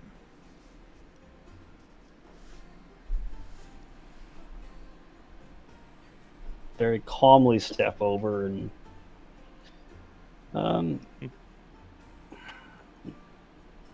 could you put that thing away and not do that again, please? She looks over at you and she says, "Oh, yeah, that's fine. I won't do that again." I She's hope not. shifty. What are we I'll talking leave about? the kitchen and go right next to Boone. I saw you shove a wand into your bag there, so Oh, sure. I won't put any wands away again.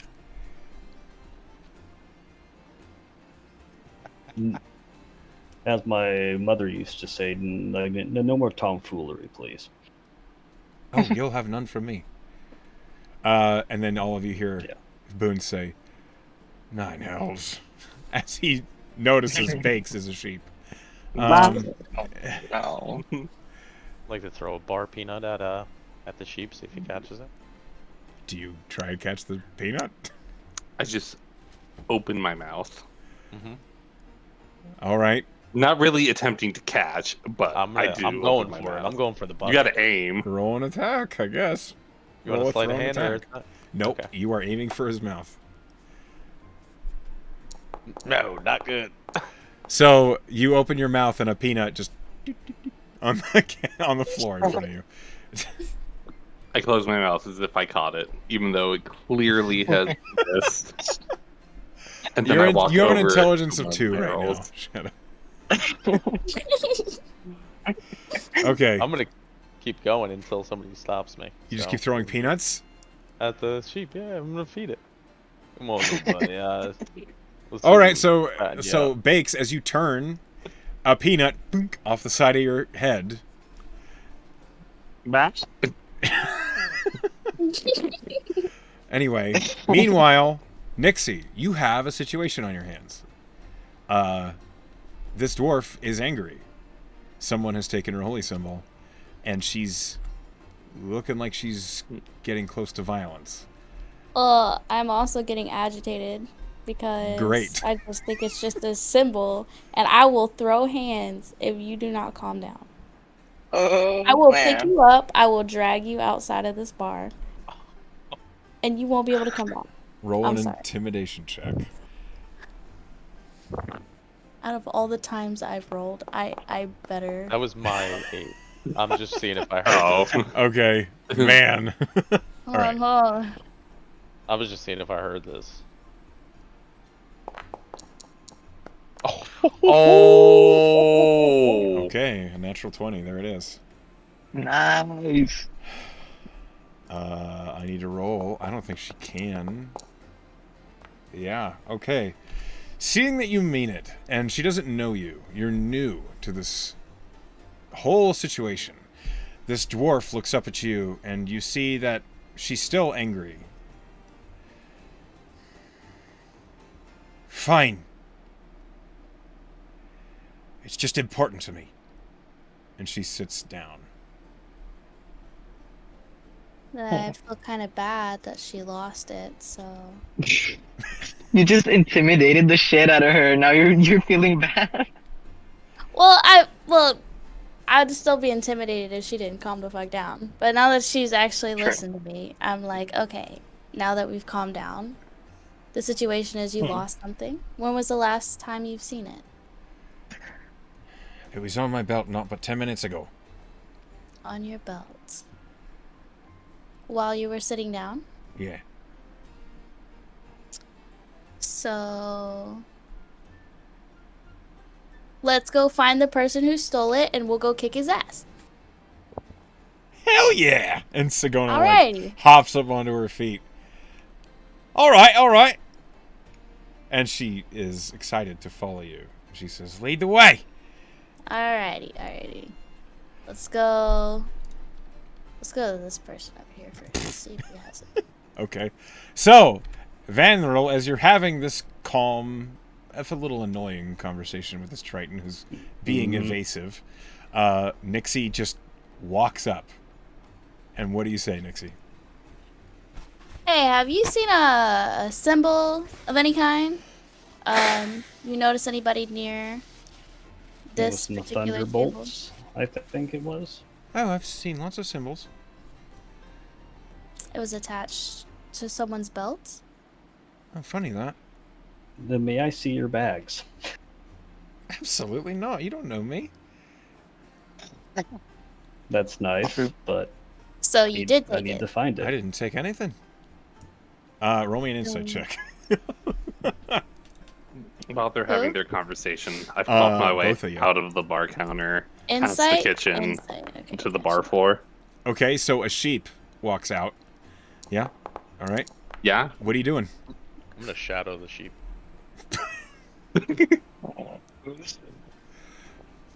Well, it appears I got a Which is- 21 insight. Okay. pop up next to Vanro. It's All right. blankly staring. Hold on. I am rolling a certain check. hmm Okay. Nixie Vanderl. When she says, I didn't take anything, she goes like, I didn't take anything. Like, it's clear she's lying to you. Ah. Oh yeah?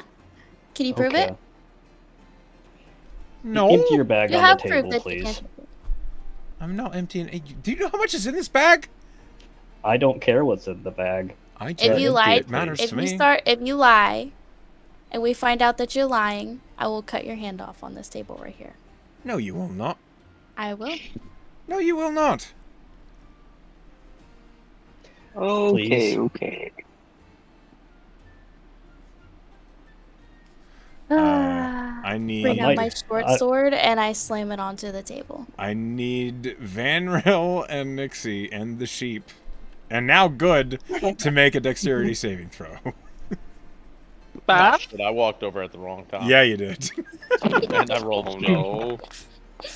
I was I think I'm about to okay. go I there. hope. But hey, we're good over here. I'm an extraordinarily nimble sheep. Apparently. But hold on. It is now time to boogie as Good. You take full brunt of this. What did you roll as the sheep? Rolled a 23. Okay, this sudden wash of water up out of nowhere. His throat, well, it only tosses Good onto his back. You are knocked prone, Good. Stuck there forever. I'm a turtle. And you take... Shit. It's true weakness right I now. have to roll you over. I My guess. one weakness. Good, you do take 8 points of bludgeoning damage from the tidal wave. Vanril, Bakes, and Nixie. Oh, Nixie, you need to roll me a dex save, please. Okay. Because a sudden wall of water just whoosh, right into your face. Can I go into my shell? Yes. I instantly go into my shell after I go on my back. So it's like a Koopa shell just spinning I on the don't floor. see the dexterity check. Save. So it's you just click on dexterity and then you pick saving throw. Okay. Oh, dear lord. You are also knocked back and prone and take 8 points of bludgeoning damage, Nixie. Okay. And so what happens strong to me? too. I take half damage, or Yes, you take half damage and you are not knocked prone if you succeed. yeah, I got a 20. Sorry, I got an 18. Yeah, you so, succeed. sorry. Yes. The So how DC much was damage 15. is it? 4. 4 points of bludgeoning. Oh, so I'm taking 4 as well.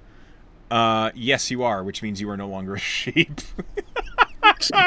The sheep Yeah. had 2 hit points. You back into Bakes.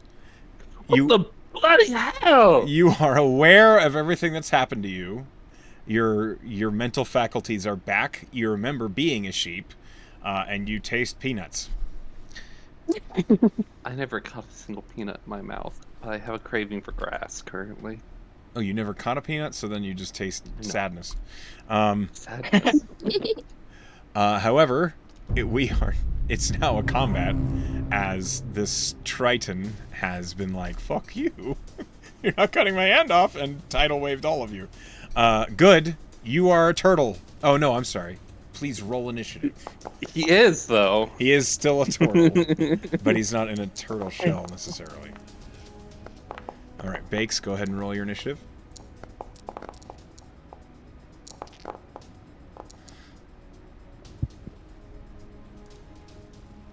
How do I roll initiative? On your character sheet, click initiative. I was looking at the like shortcut thing. Oh, that's a utility. Oh, okay. Let me see. I don't see initiative either. All right. I rolled yours for you on accident, but you can roll it yourself if you'd like to. If you click on your token, when you're looking at your character sheet, you see that there at the top right, there is a little label called initiative. And for you, Nixie, it's +0. Oh, yeah. Oh, I see it. Oh. You rolled a natural 20, Bakes. Good lord. All right. He's no longer die. sheep, just... You activated the Goblin Fairy! Apparently so. All right. Good. Okay, everybody has an initiative. Bakes, you're up first. Okie dokie. So, I will... I don't think I have any ranged abilities, really. You can throw stuff. Could throw stuff. But I think what I'll do is I'll kind of get into the booth, which isn't too much of a challenge for me, and use my movement. And I will swing at the... You said it was a trident? Triton. Triton? Triton. It's kind of a fish person. They look akin to like an elf, but they have little barnacles. Did you... and- Wait. You say fish person? Yes, I did. Did you say fish? Yeah, I did. I don't like fish. I'm going to attack them with my daggers. Okay. See, someone's on my Straight up side. hit them with a dagger for existing as a fish person. Okay. Do I swing with both since I'm dual wielding? You can, yes. You can choose to make an attack with each hand as a two-handed fighter. Okay, dokie. I'm gonna give him the cut with the cutty and the chop with the choppy. The name of the attack is Cuddy. All right. And the chat log, click attack. You don't hit with Cuddy. What about choppy? Choppy's the better one. You hit with Choppy. Oh. Choppy is indeed the better one. Choppy is the better Go one. ahead and roll damage. As you slash at this woman, you watch as Choppy comes crashing down on like her shoulder and chest, and a strange barnacled rock shell forms the instant the blade hits, and you do damage, but it seems like it's reduced a little bit. It's fish. And she says, well, this is all just too far. But that's what she says in reaction. She doesn't do anything else. Anything else in your turn, Bakes? How much more movement do I have? I You used moved 15 from here to to get- 15. So you have 15 more. So You are aware that if you try to leave her range, she gets an attack of opportunity on you. oh, actually, I'm gonna stay where I am then. In that case, Okay. do I have a bonus action I can do? I don't think I have anything for bonus action currently, so that'll probably be the end of my turn. All right, good. You are in your turtle shell. I'm gonna stay there. End of turn. I only rolled an 11. I don't know why it's shown a 22 for me. I'll reroll you. I'll fix you then. Yeah, I rolled an 11. Okay. In that case, it is her turn. And I have an 11.14, so. It's based on your dex. That's what the point is. Mhm. Just a heads up, Shadow. You have a few things you can do for bonus action next time. If you're on your D&D page, you can click bonus action, and it'll show you all the things you can do. Okay, I'm seeing it under features now. This woman stands up on the booth bench and she says, "All of this is going way too far. Get out of my face." And she claps her hands together, and a wash of water suddenly out forward towards you, Bakes. And in a 15-foot cube, I need a con save from Nixie, Vanrill, and Bakes. You need a what? A Constitution saving throw. As this wave of force comes flying out from her. Why am I so bad at dodging? It's I don't know. That is Vanrill. You succeed, so you are not knocked prone by the thunder wave. Bakes and Nixie, you are both knocked back 10 feet, and you take 8 points of force damage or thunder damage. And I take 4 then. Okay. Yes. Again, an 8. That's great. Apparently, that's the color today, is 8s. And Nixie, you are knocked back 10 feet and knocked prone. So you are now here, and you are flat on your back. Bakes, you are now here and flat on your back. I'll move you to the side just so you're not right on top of Vanrill. And then, the Triton woman jumps up on top of the table and runs. She's getting away. We need to stop her. That's her turn. Nixie, you're up. Oh. Okay.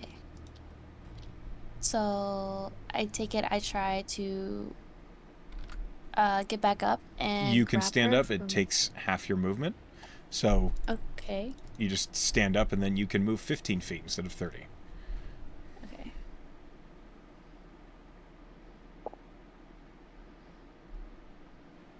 Okay. Am I in battle? I'm not in battle, right? You are not. You could be if you'd like. No.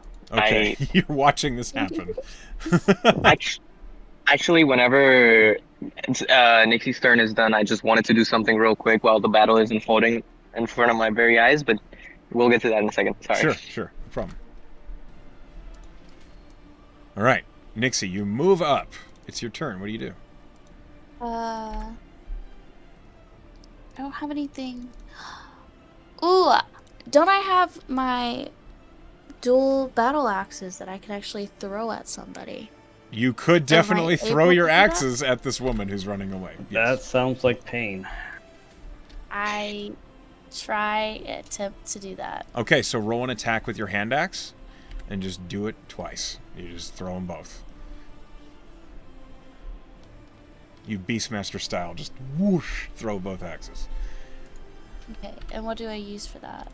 So, on your character sheet, click on inventory, click on the hand axe, and then click the little die, and it'll pop up in the chat log to roll the attack. Okay.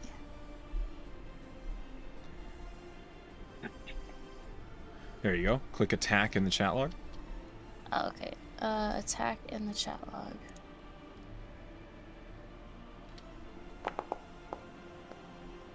The first hand axe whoosh, over her shoulder and tink tink clashes on the ground. You can Okay. throw the second one, so roll another attack. Okay, roll damage. Okay.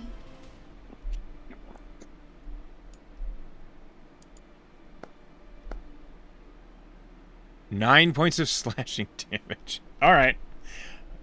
Well,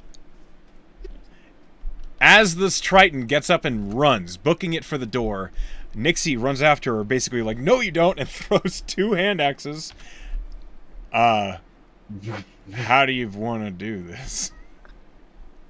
Huh? You beat her. I don't How do wanna you kill finish her. off? Okay. What do you do? I don't want to kill her. I just want to injure her to where she won't get away. So Okay. possibly like I hit a Achilles tendon or like something in the leg, maybe the back of the shoulder. Mamer, don't make her move ever Pick one. again in her life. I'm Pick gonna. one. You gotta pick one. It's your throw. Extra mental. I would probably do, yeah. I was about to say, yeah, the Achilles heel. Okay, You should this is steal. horrible. You can't A steal. hand axe goes This flying one- low, Oh God, and it's as the not. blade bites into the back of her ankle, all of you watch as the muscle whoosh, up super tight, and she immediately just falls over prone.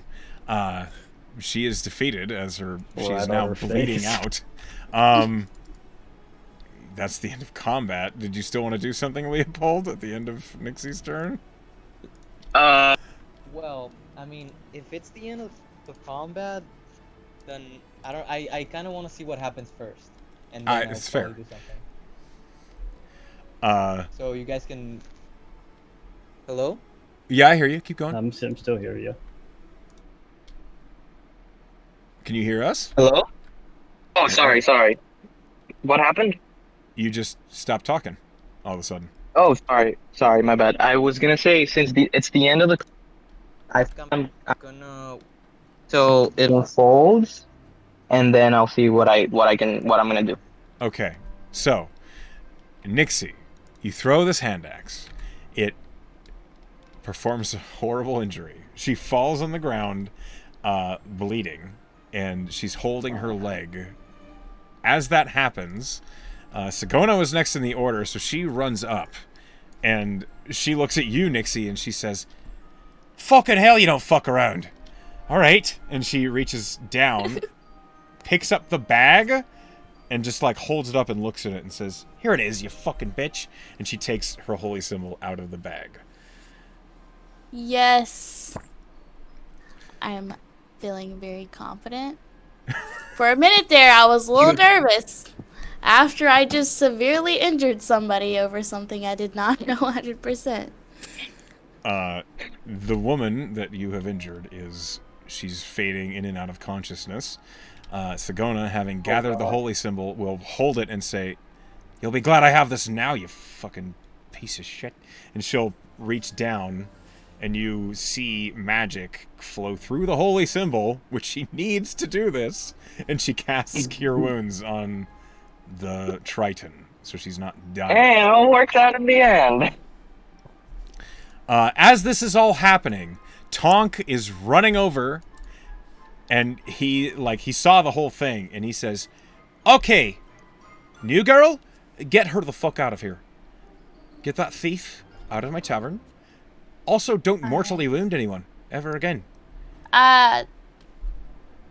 This is my first day. I didn't read the rule book. There was no rule book. my This is bad. common fucking sense. Don't kill people in the tavern, please.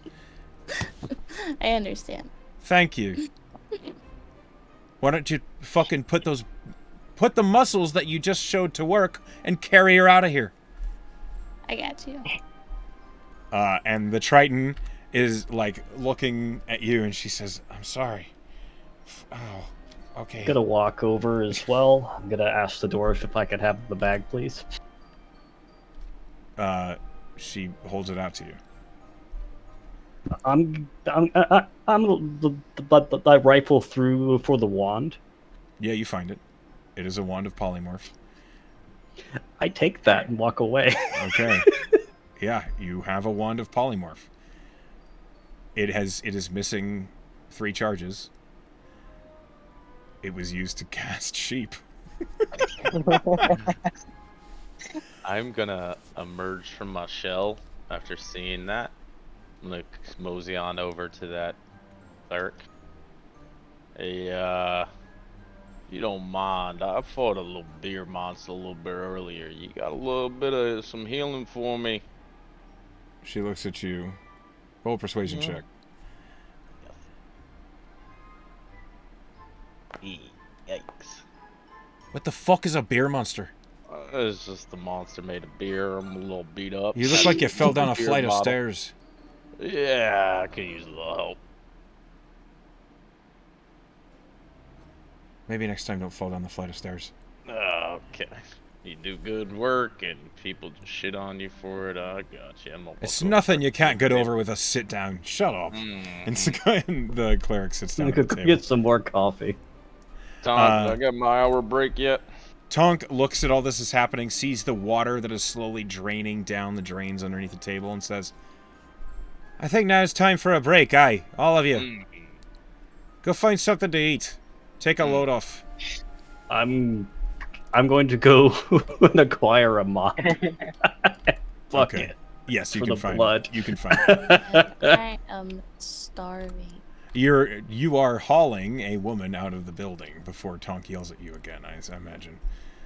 Yeah. Okay. Go ahead and roll me athletics. If you roll poorly, you'll drop her, and then she might need more healing. Okay.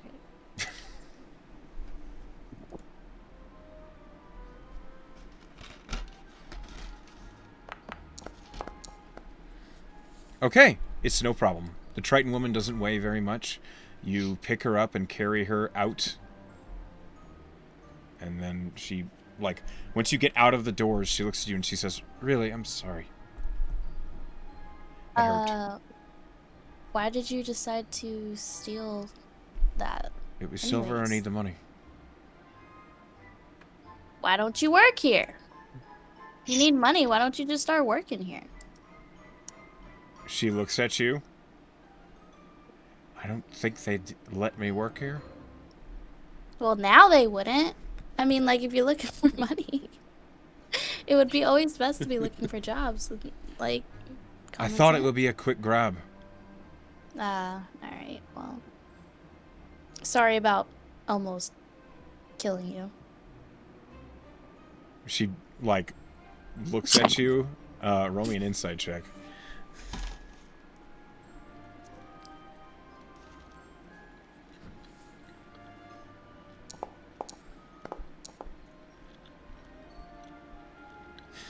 You don't know how she's looking at you. It's not great. But she turns and kind of limps off. So, all of you can take a short rest. Vanril, you clean up the blood. Well done. You have a wand of polymorph now. You can use that if you want to. I'm sure it will bring you great boons in the future. Honestly, she took a huge loss losing that wand over a fucking holy symbol. Well, Yeah, that's the price that she pays for being a turd. So. Yeah. As you all Basically. take a short rest and heal up, do you know how to take a short rest? Nope. Okay, it's real easy. So, if you click on your character sheet, on D&D Beyond or on Foundry, there is a short rest button. On Foundry, the short rest button is underneath where it says hit dice. It says S rest. On D&D Beyond, it is up to the top right by your hit points.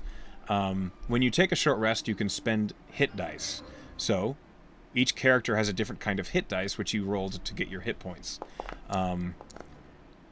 Knife Kitty, I believe Nixie has a D10 as their hit dice. Leopold, I believe you use a D6, or is it a D8? It's a D8. Let me check real quick. It's a D8, yes. Yes. You're not hurt, so you don't really have to use any of them. But No, not Bakes could definitely use spending some hit dice here. Good. Mine says a D10. Yes, so you can roll as many as you like, and then you get to add that plus your con to heal yourself over the short rest. Okay, well, pretty much was half health, but I'd probably just roll one. You can choose to roll another. You don't have to declare how many you're rolling. Now, okay, you rolled a 1, so re-roll it. You re-roll all hit dice if they're 1s in my games, because that's terrible and dumb. Do I just roll again? Yep, Oh, just then roll I it, got or a one. All right, guess I'll roll it use again. up the Yes, available. you should also roll again if you rolled a 1. I didn't see that you rolled a 1, or I would have said it to you too. I'll just... There you go. You heal for 10. That's much better. Nice. That's as good as it can be, actually. And then Bakes, you heal Alright, for 8. heal for 8. How hurt is That person that got smashed the most, I suppose. I use my hit points. Nothing that a shot of whiskey and some warm apple pie can't fix, you know? I think our the reason my health went all the way back to max HP. Did you hit the arrows or did you hit the heart? I just hit the arrow, but I didn't even hit it. I just typed in the number, but it was already at 40 again. Did you I'm a ever little deduct confused. the hit I am points confused from too. your health? Yeah, I did. Okay. You So- were down. You were down at 21 I out lost of like 40. 12. You got hit 2 times. You were down at 21 out of 40. So you healed up 8.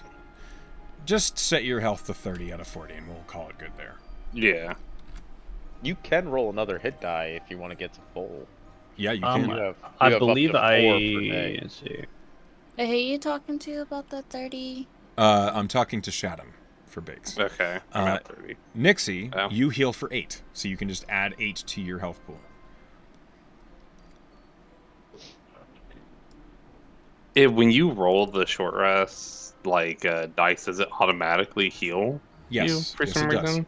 Yeah, that's probably what happened because of the Oh. instead of re-rolling, so I healed 4 and then I Oh, then rolled you added again. it again. and- Okay. Yeah, so that's yeah, probably same. what happened. You know, I rolled 2. I might as well just tell myself set back Yeah, to there we 40 go. then, and just There you have go. that be how it was instead. I would like, after we've taken this short rest, I'd like a D100 roll, please. I got this one. I'm the best D100er ever. 87. So many customers we get. The tavern gets busy. Let No. me remove this Triton. No longer here. Did they give me a whiskey on my break and an apple pie? If you asked for it. Stupid nice. damn fish. Part of my healing process. You're making me hungry, IRL. Just having some apple Greek pie. yogurt as a snack. Greek yogurt, huh? Yep, a key lime flavor. Ooh. I was just eating dried pineapples. Little candy pineapples. Okay, one moment while I prepare this next encounter, which Dried will be the last encounter as we narrow it down here.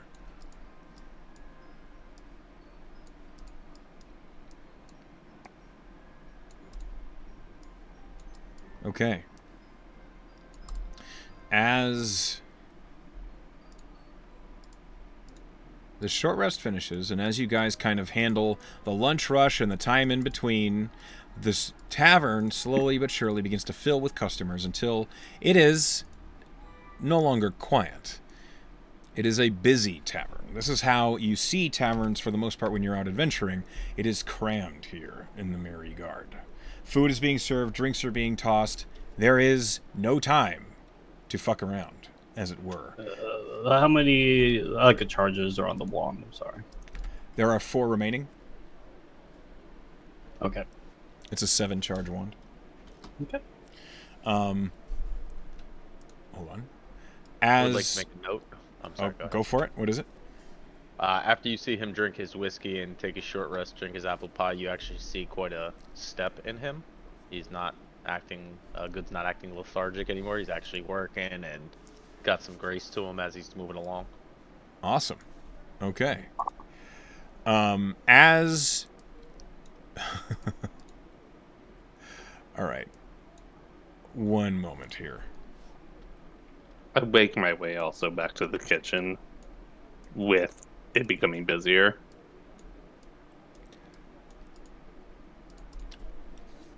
Yeah, as it's getting busier and we're pressing toward dinner time, Tonk is handling customers, and Nixie, you are toward the front of the house, as it were. As you are recovered from your short rests, you suddenly hear a very forceful pounding at the front door, Nixie. Okay. As that happens, real quick, Leopold, I'd like to know where you are and what you're doing. Okay, Because great. So now the staff is paying attention. You cannot get away with flying under the radar. exactly. So You said there's a lot of people right now over here, right? In the Yes. tavern. Okay, so Leopold, performer by nature, he is going to take this moment of all the eyes possible being in the tavern, and he's gonna get on top of this table over here. I climb up. I don't care if there's. I just like kindly push the food that people are eating there and like to the side. Okay. And I would like to announce very, very loudly. Well, now you are welcome to the magic show of the great Leopold Breed. Welcome to the and I check to like to the menu. The Merry-Go-Round. That's what we're performing today as part of a world tour. Yes, I'm touring the whole world, fellas. And today is my first night. So who here is excited to watch my show? And as I scream to the whole tavern, expecting Woo. cheers, I guess. Roll You get me a performance. Great. Performance. I hope it doesn't lag too much. Okay. Normal. Oh A no! 9. Okay. I need you to make a dexterity saving throw. Oh, it's a 9. Oh god. Yep. Oh man. The consequences of my actions have come back for me. Here they are. Yep. They arrived. Hot and ready.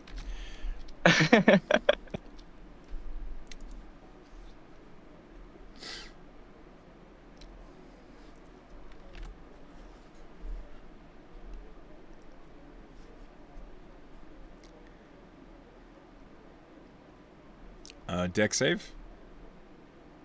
Dex save? Yes. Okay. For the... Oh, here, got it. No problem. Dex save, normal. Fuck, another 9. Okay, so here's what happens. Night of the nights. Firstly, Nixie, you open the front door to the Alright. sound of banging. Or rather, I'm going to assume you open the front door. I don't mean to take your choices away from you, but that's what it sounded like you were going to do. Yes, that's what I was going to do. I'm As also you- going to be on guard a little bit because it's banging on the door, not just like casually knocking. Right. Accent in hand. As you open the door, standing before you are 2 Ferrum city guards and a tall nobleman who looks at you and he says, "Are you one of the purveyors of this fine establishment?" Yes, I am. I can am I here help on health inspection. We've had some odd reports of dangerous entities being found or detected near the Merry-Go-Round Tavern. And as he says that, Leopold, the Goliath at the table near you, says, "Get the hell off of my steak!" And he, like, pulls on your leg, and you, whoop, fall flat on your back on top of the table, and drinks and food, ting, ting, ting, ting, all around you. I slightly closed the door behind me during that incident and just smiled and be like, "Oh, is that so? Like, 'cause, I mean, everything's been really fine since I've been working here." And how long have you been working here? About 273 minutes? Right. That's Well, really funny. It should not be a problem for us to look around, now would it? Oh, no, not at all. Why don't you Yeah. fetch the bartender? Right away. Thank you. Just stay there. I'll be right back. Do you close the door on them? I leave it cracked slightly. Okay, as you're leaving, they open the door the rest of the way, and the guards step in, and as does the nobleman. And you immediately, like, they don't wait at all. I rush to pick him back up from him being tripped. Okay, so Leopold, it seems as though the customers do not want to see her performance in the middle of their dinner. What do you do? So as I fell to the food and drinks, I suppose, and I'm covered in them, maybe? Is that Yeah, how it's this all is over playing you. out? Yes. Okay. As that happens, my eyes turn back and go white, and as if I wasn't really casting it myself, I cast Toll the Dead to the Goliath that just pulled me down. Okay. But it's Oh, boy. as if it weren't me that did it, sort of. As if it were not you. Yes, as if something greater than me had like taken control of me and made me do that in a moment of distress. Right. Roll me a deception check. Deception. Deception. Give me 1 second. You are lying to this man right now. A 15. 15. I'm going to roll an insight for this Goliath in full plate armor with a greatsword on his back. Hold on. I have no idea what I'm getting myself into right now. It's a Goliath. It's a big guy. And I am again He's gonna wanna 3-6 fight foot. anyways, I mean Goliath. 3-6. There. Hold on. Let me tell you, of all the things I thought was going to happen, that wasn't it. All right. You cast Toll the Dead. I need to make a wisdom saving throw, correct? Mm-hmm. All right.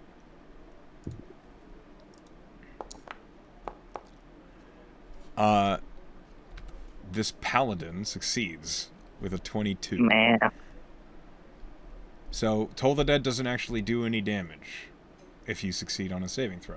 If you succeed, it does not. What is the flavor of your Toll of the Dead? What does it sound like? What does it look like? So the description of the spell says there's a sound of a dolorous bell, but I wanted to kind of flavor that more as a. It just feels like an impending doom of an eldritch being bigger than any of us fills the air for a second and then just goes away. Okay. That's it. This Goliath, who was fairly good-natured about getting you off the table, sees this magical vision as he resists it. Mm-hmm. You see his face darken, and as he stands up, he looks at you, who you are still prone on the table. Yes. And he looks around. You rolled a 15 on deception. Mm-hmm. What fell magic has occurred here? Well, you know what? Let's share a pint and talk about it, will you? I just saw the hand death the of beer all to I the guy know. and I sit next to him. I don't care if he doesn't want to sit next to me. I just grab a beer and give it to him and sit next to him. To this Goliath, okay. Yes. And I just want to know how he reacts first.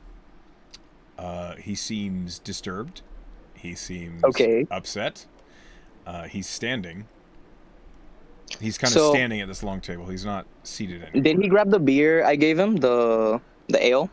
No, he's not looking directly at you. He's looking around for the source of what he just saw. Oh, okay. So I'm gonna say, so let me be honest and straightforward with you. So when I have a contract of some sort with a I wouldn't say person, but it's sort of an entity, and sometimes when I'm in distress, it kind of just comes and goes. So I'm sorry if I reacted in a way that I didn't really want to. I'm absolutely lying my way through this. I figured. Go ahead and roll a deception. Got it. Because I do have a contract with an eldritch, I think an old one, but it doesn't really work like that. It doesn't take control of me or nothing. So deception, you said? Yep. Sure.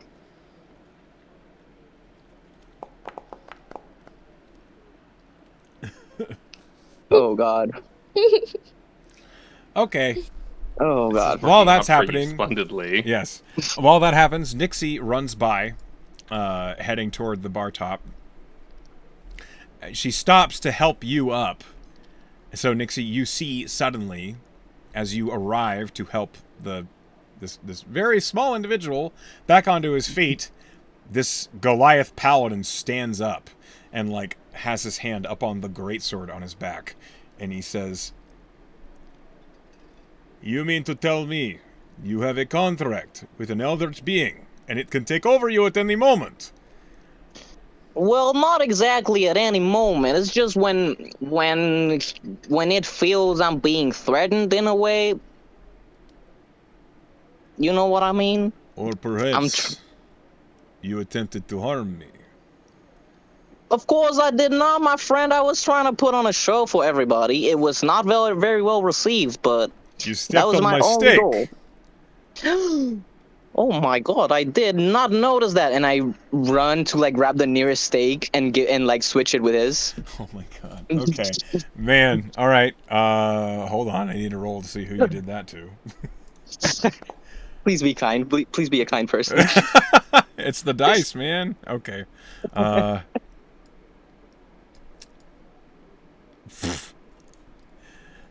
Alright. Well, that couldn't be much worse. Oh god. You happen to have run like around the table and grabbed it from this 7-foot-tall half-orc barbarian. What?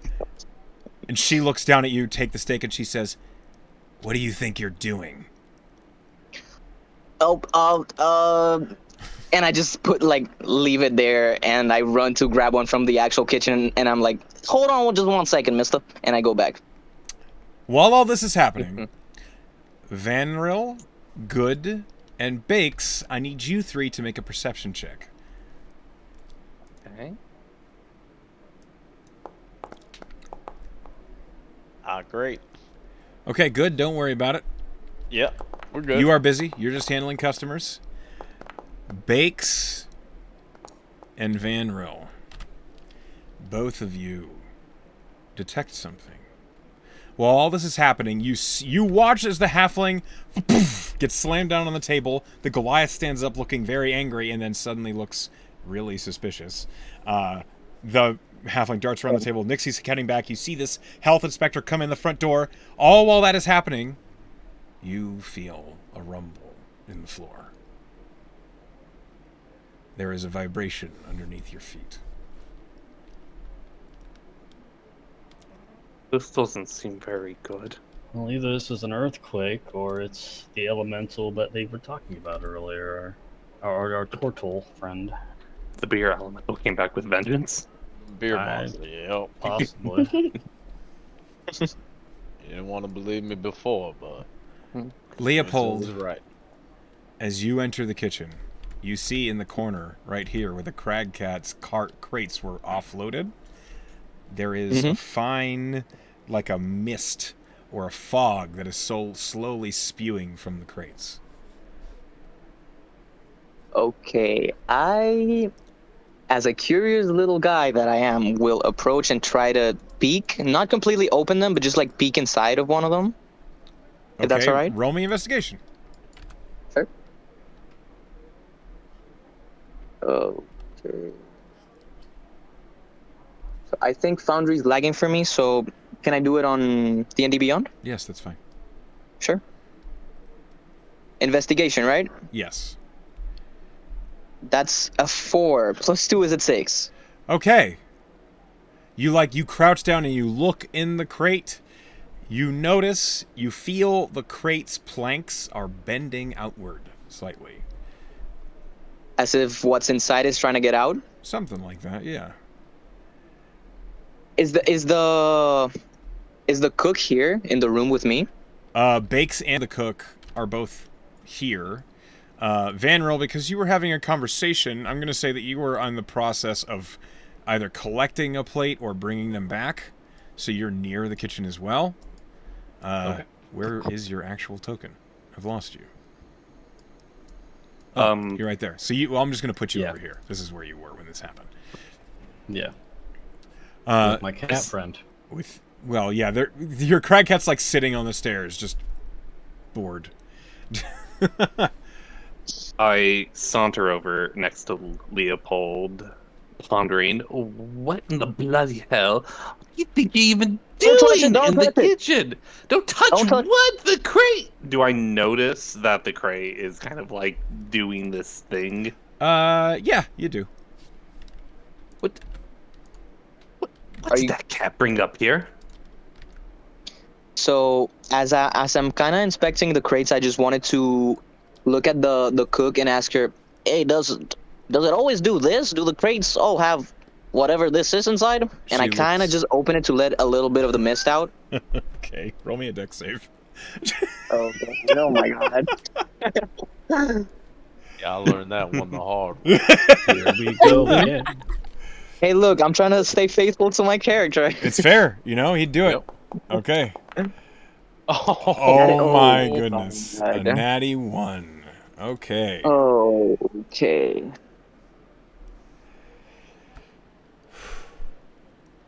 Here's what happens.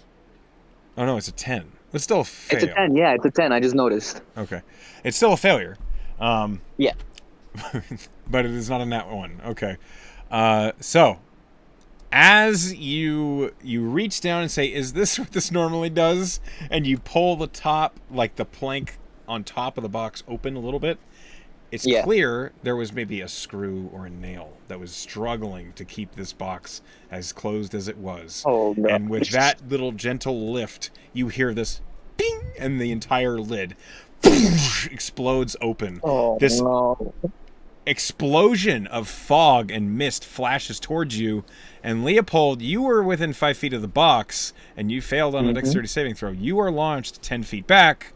You take a little bit of damage. Nice. Okay, I rolled minimum. You take 2 points of bludgeoning damage, and you are knocked prone.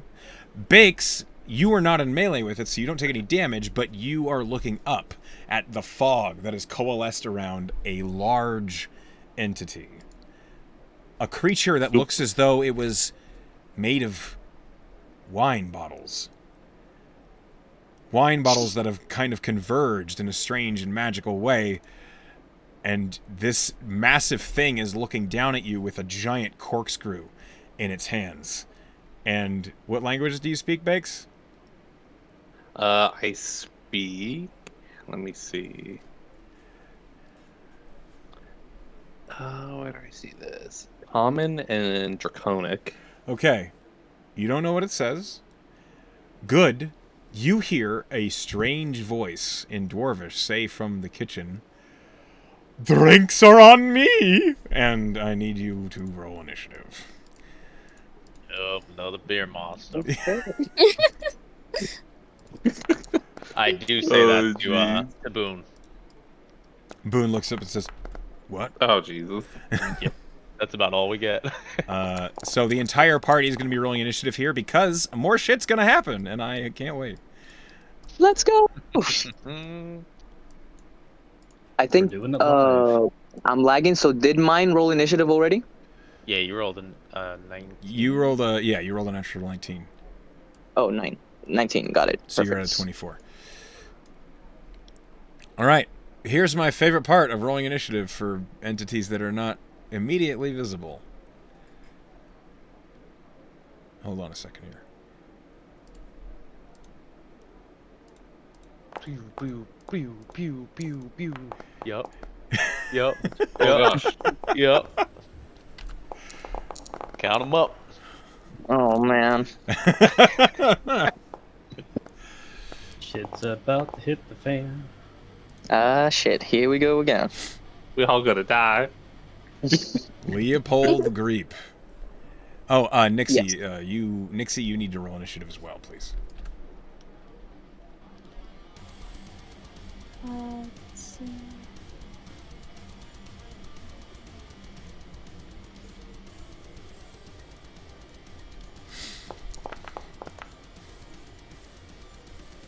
Okay. Awesome. As we begin the combat, as this wine beast is looking down at you, Leopold, what Yes. do you do? How do you react? You are prone, looking up at this thing.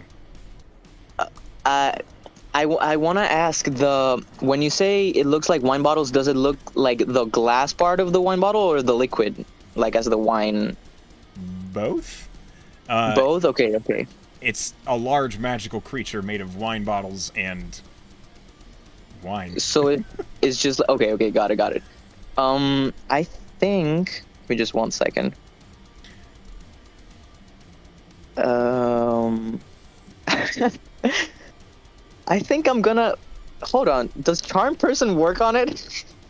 You No. don't think it would. Okay, right. I am just going to. Hey, I wanna roll something to see if it's like what is its intent? Does it want to attack or is it like friendly? What should I roll for that? An insight check. Got it. Give me 1 second.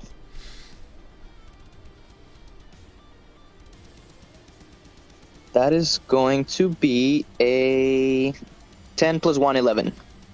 It is raising a large corkscrew spear over its head and looking down at you. It doesn't Spear? look friendly. Okay, I am going to spear. cast.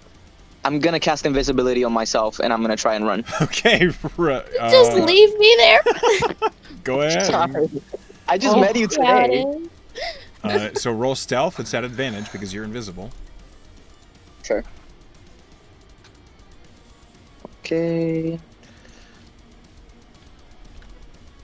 So, first one is gonna be a 10. Second one is gonna be a 5. So I'm gonna keep the 10. Okay. You're not very stealthy. You're a little panicked. You're making a lot of noise, but you cannot be seen. Okay. And you run. Which way do you go? I'm gonna run to the basement, actually. So the I'm gonna go other down the set of stairs if I can. Okay, yeah, you can go this way to try and get out, but that's as far as you'll get. Oh, you have 20 feet. You have 25 feet of movement. You will end up here. Yeah. That's where you finish your turn. Great. Okay. Suddenly, as if fizzing and popping from the ground, Nixia, a Beeragar, bursts out from beneath the cobblestone right next to you. And do you speak Dwarvish, Nixie?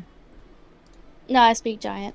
Okay, well, you hear the Beeragar say, "Norikatakarishi," and good, you hear it say, "This building's ours! Die for it!" And it will surge forward and attack you with its giant beer bottle. I'm gonna try and dodge that attack. So you can't really do that. can't But if it do misses, you can riposte it. However, it rolls an 18 to hit you with its beer bottle. Oh god. That might hit you. I think it does hit you. Your AC 16. Okay, so you take a little bit of bludgeoning damage as you get bonked by a giant brown beer bottle. You take 4 points of bludgeoning damage. And I need you to make a con save.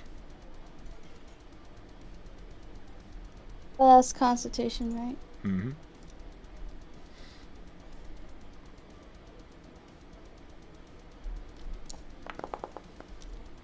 You succeed. Don't worry about it. You do not become intoxicated by the beer smash.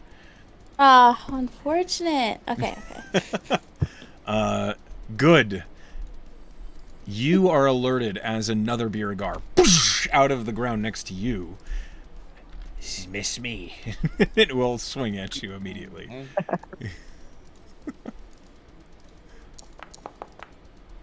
It does not hit with a 13, I don't think.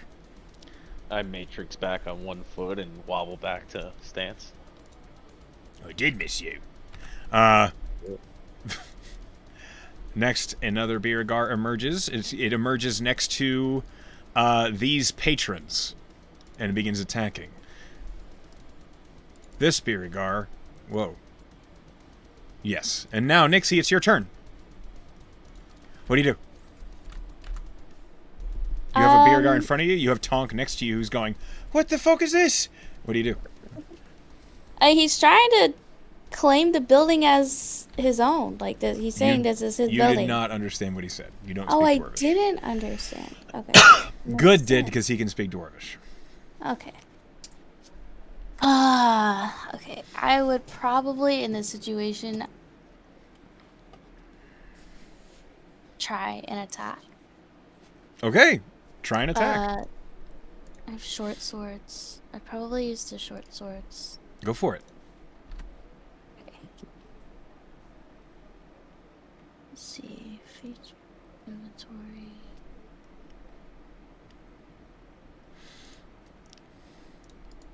Oh, yeah, she took Tavern Brawler. The only one shot at Tavern Brawler or any D&D setting where it's like, yes, take it. Okay, so go ahead and click attack in the chat. You're going to get 2 attacks because you have 2 short swords.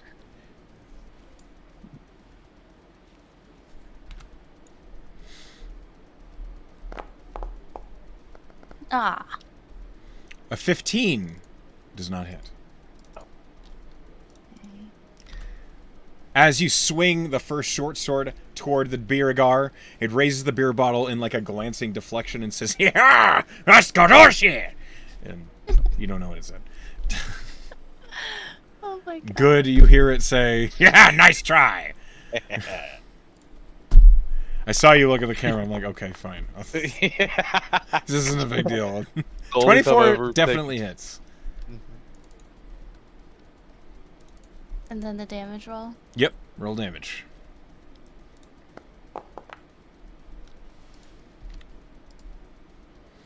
Nine points of damage with the short sword. Okay, you get a really good hit on this Biragar. As you slash into it, you just see beer in all directions from the blow, as if the wound is just. It's like this whole Biragar is just compressed beer, like a beer can waiting to pop.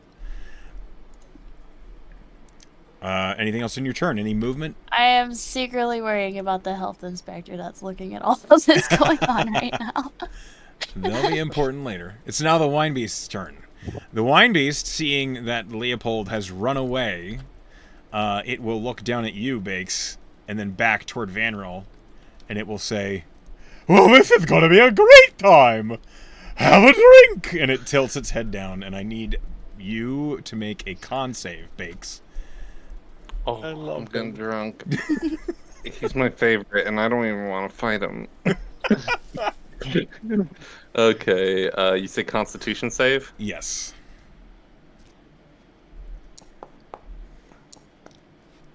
14. 14. You were intoxicated immediately. And just a gout of really Wonderful. quite delicious and fruity wine just right into your face.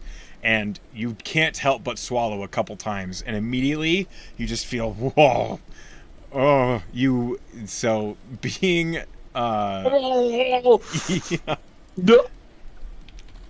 Oh my. So basically, while you are drunk, you have disadvantage on attack rolls and ability checks. That's Awful. it. That's all it does. It also makes you have questionable judgment and, advantage on charisma checks. Next. Can't be feared, though. It's true. You are immune to fear. No fear. With the Wine Beast's multi-attack, it will turn to you, Vanril, and it's going to do the same wine attack. It'll say, "And how about you?" I need you to make a con save.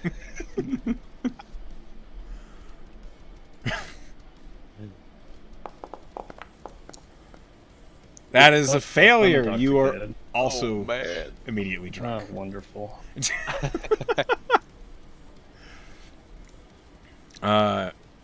It lasts until, well, I'll tell you when it ends, because it's not going to take that long. But that's the end of the Wine Beast's turn. Now another Biragar appears. This one surges out of the ground next to Boone. Oh. As it appears, Boone will then roll initiative.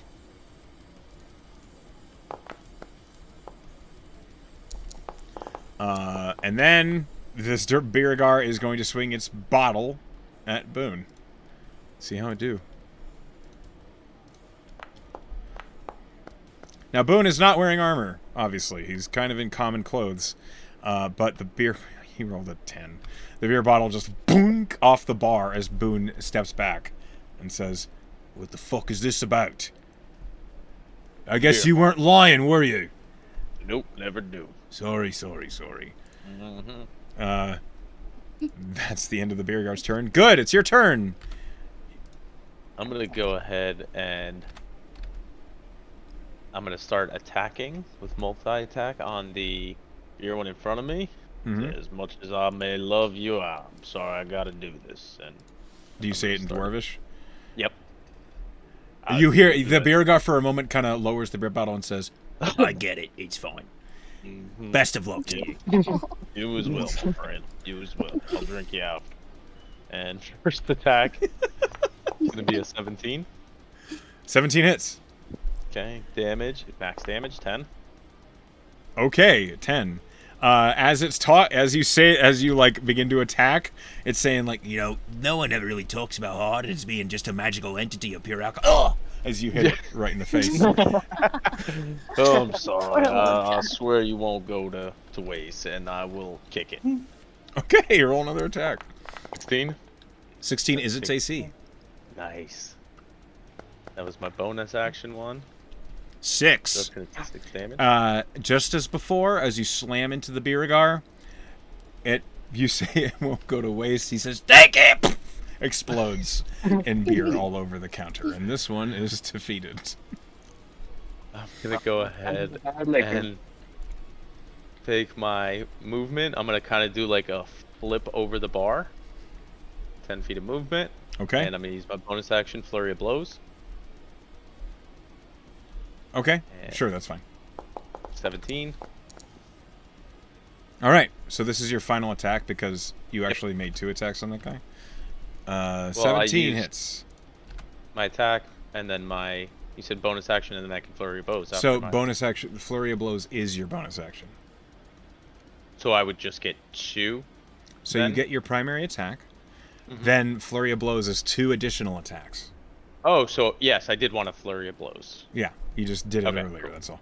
All right, Yeah. so this is your second attack on Flurry of Blows, and it totally hits. Go ahead and roll damage. 6 damage. Okay. And I'm going to use my Way of the Drunken technique to kind of stumble around and disorientate them and use the rest of my movement to see what's going on in here. You see the wine beast. Oh my god. I do see the water. It's just got a little more interesting. Oh, good. You look That thirsty. one Oh, from 0 to 1. I'm here for it. This is why I signed up, and that's my turn. Okay. What were you saying, Leopold? Oh, no, nothing. Okay. It's now another Biragar's turn. This one is going to appear... Wait a minute. Hold on. Okay. I need a roll to see who this one appears next to.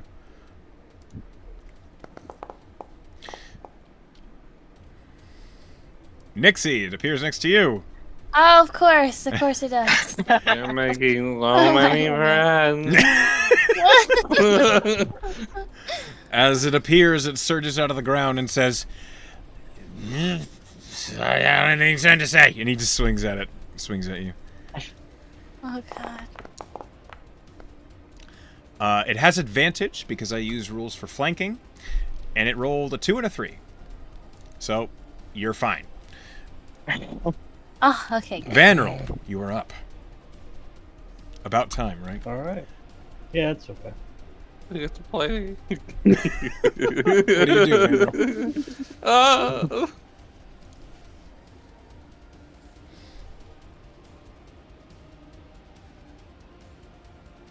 Your mic is not picking up what you're saying. No. Guess I will like drunkenly saunter over this way. Okay. I don't think that provokes because I'm still in its like area, I believe. 'Cause You did I'm not not provoke. trying to leave. You are staying within melee. You're not. Yeah. You will not provoke. Yeah. Okay. Gonna go right there and gonna do this. Oh, all right. I'll make a saving throw for the wine beast. It is to beat a 13. It rolled a 3 plus. No, not even. No chance. It failed.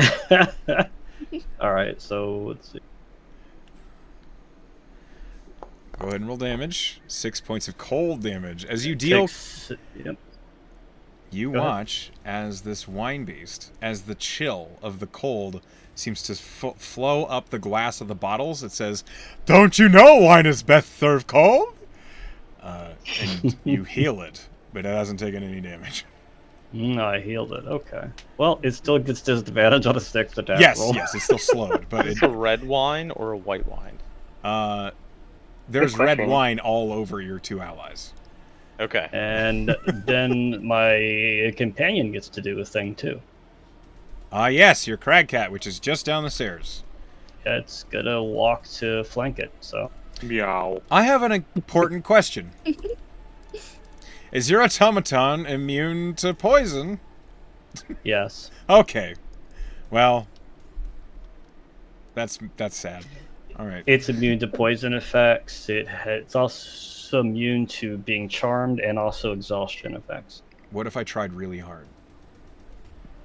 I don't know. Okay. It doesn't need to breathe, so All I right, mean, all right, all right. Okay, so the crag cat moves into a position of flanking. You have advantage on your attacks against this wine beast, which negates the disadvantage provided by intoxication. oh, well, rather I should roll its attack. Let's see how I do that. Yeah, you should see if you hit it first. Yeah, try to see how to do that exact one. Go. So it should be on your It D&D page. is.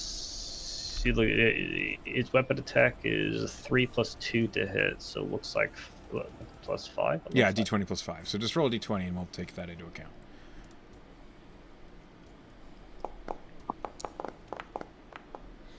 Nope. An 11 is not going to hit.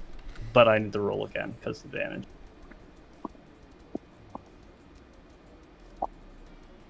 It's not disadvantage. You're flanking. Oh, wow. Yeah, I'm I need to done. roll again. Yeah. You need to. Yes, you hit. Okay. So Okay, so it takes the 7. It looks like it's force damage.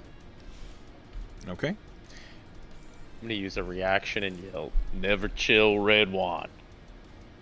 Oh no. Do you say that? Yep. Okay. And I'm not going to while spend a I'm done- reaction to reply. I'm baiting. I I don't see got much to you. work with as a low-level monk. Oh, I am finished after that. Okay, next up, Bakes. You are drunk, but this is all going down. You're ready to rock, yeah? Just a little bit. Mm-hmm. So I'm going to move up on it Okay. about here. You now want have the- flanking from the giant cat robot on the far side of it, which gives you advantage. So that negates the disadvantage from your drunkenness. It's just a straight roll if you want to attack it. Okay. I want to use my bonus action first to cast my Crimson Rite of Flame Whoa, on okay. Copy. Nice. Love that. Rite of coffee. We're the Rite of Choppy. Okay. But I'm meant to, for that, roll a dice. I think if I just click it, it'll do a roll. Mm-hmm. Maybe. No, it's just gonna link the entire spell. Hold on a minute. Rite of the Flame. As a bonus action, you activate any rite you know. The effect of the rite lasts until you finish it. Okay. When you activate the rite, you hurt yourself, equal to 1 roll of your Hemocraft die, so it's a D4. So roll a D4, Okay. and then you deal a D4 bonus damage of fire on every attack. So you hurt yourself for 4. Oh, But your now choppy is... It's flaming. Choppy's some hot stuff right now. Mm-hmm. Coffee's the better one, right? Choppy chops? Cutty cuts. Right. That's all you Makes gotta know. So I'm going to attack with both weapons. All right, go ahead and make your attacks. Okay. Let's Cuddy see. going First, we're gonna first. start with Cuddy. Oh. Cuddy bad misses. We don't like Cuddy anymore. That's right. Cuddy's Cuddy gonna is- be disowned real fucking soon. Is what's gonna happen. All right, roll Okay, choppy. Choppy. Choppy and Slashy real soon. Chappy hits. Go ahead and roll damage plus a D4. Okay. So damage Better get stabby soon. 4. Okay. Plus 3 fire. Plus Okay. Nice. 13. As you slash at the wine beast with Choppy, and you watch as the blade cuts in and then the fire. You hear, "Oh, I don't like that!" And it seems as though the fire is more effective than you thought it would be. Hey, the Manny Chef, it's talking so It's much. burning off the alcohol, so yeah. We're making the wine kosher. It's now another Beauregard's turn. This one is going to emerge from the ground. It's going to emerge from the ground right next to Vanril. And as it does, Vanril, you hear this as a Beauregard surges from the ground, and in Dwarvish it yells, "Ha ha! The boss is here!" And he will swing his beer bottle at you. No, the tiny man's the boss, actually. Does a 13 hit you, Vanril? No, it has to be the 16. Well, it ain't gonna do that this turn. Yep, I got It's- chainmail on. It's now Bartender Boone's turn.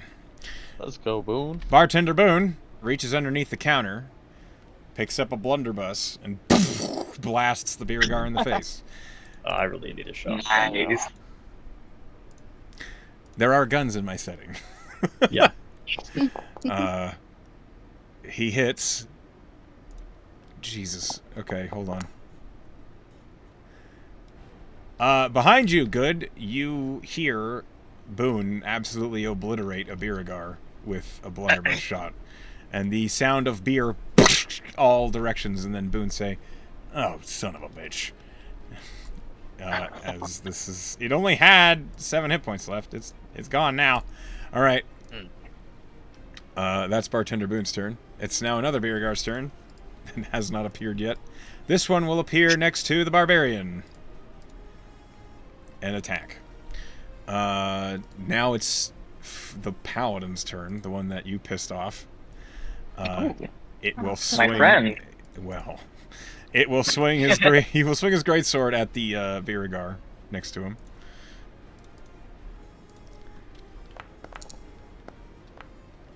He has advantage, and he smites it. Okay. So, Nixie, there was a Beauregard behind you. It was smoted. Nice. And you are Get suddenly smoten. soaked in beer from behind. Ah. Like a cork going off of a bottle, just all over you. It's gross and sticky, and I'm now you smell upset like beer. because it got my clothes ruined. I cannot stand it. I can't stand being dirty It's as topical. this character. Leopold, you're up. What do you do? It's me. Okay, so I'm gonna try and go into my character's mind for a second. So I'm invisible right now, and I'm just standing there for a second, watching all this unfold in front of me. And I'm kind of cured from the fright from before. So my logical thinking is, this is a wine creature. So therefore, it has to be drinkable somehow. I I mean, know it's you- gonna hurt me, but You've been seeing your friends drink it Gonna- against their will. I'm gonna try and see if it has any corks on like any of the parts that I can access with my stature. Like, can I see any visible corks that I can open or something so it can leak? Roll investigation. Great. I know you're very good at this. Yeah. Let's see. Okay. Let's go. A 4. With how fast the wine great. beast is moving, dealing with the crag cat automaton behind it, and Bakes just slashing the shit out of it, and Vanril right in front of it, and it's just there's just too much going on to get a really good look at any weak spots. Right. I'm gonna. So how long does the invisibility last? 10 minutes, I believe. Or it might be an hour. It's a long time. You're not going to run out of it unless you cast a spell or make an attack. Great. I'm gonna try and get. Okay, I can't get that close, but I'll be over here. And I'm gonna try and. I'm gonna try and cast just a little friendly Eldritch Blast to wherever I can hit, honestly, since it's just. I'm just going over my instincts. I'm just Okay. gonna try and cast an Eldritch Blast at it. Roll an Eldritch Blast attack at advantage because you were invisible. It doesn't know exactly where you were. It's a surprise attack, so go ahead and roll it at advantage. So the first one is a 22 to hit, and the other one is a 16. Okay, you hit with a 22. Go ahead and roll damage. Yes. That's gonna be a 7. 7 damage.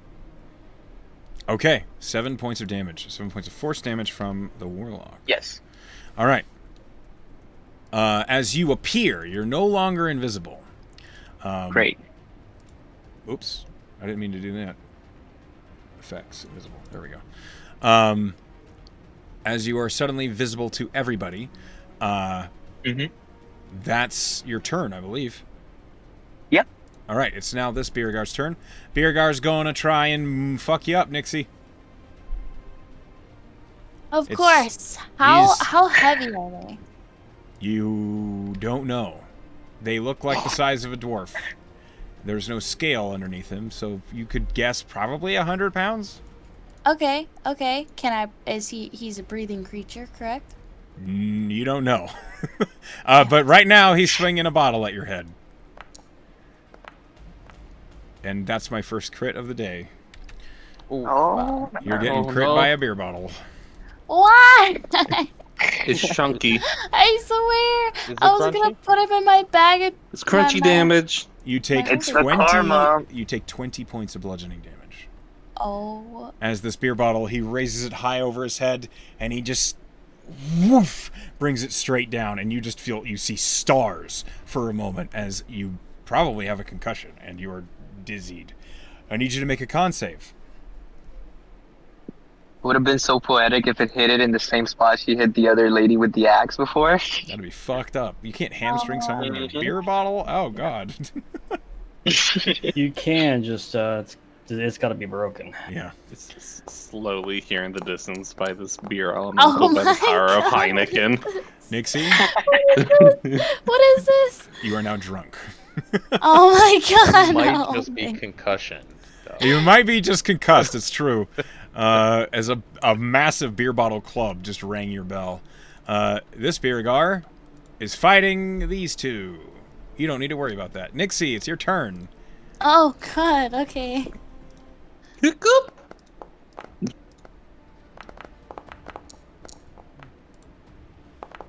Can I attempt to stuff him into my In your Bag. bag of holding. bag of holding? Yes, you Because can. I'm tired of him. I am so tired of him. So at this is point. going I'm to just- be Fair. it's going to be an attack roll, but it's an athletics check. So go ahead and make a melee attack. Okay. So like it's just basically an unarmed attack. Yeah. You have to get your hands on him first. So an unarmed strike. Yeah, but you're not rolling damage. Just roll the attack roll. Okay. Okay, so quick attack.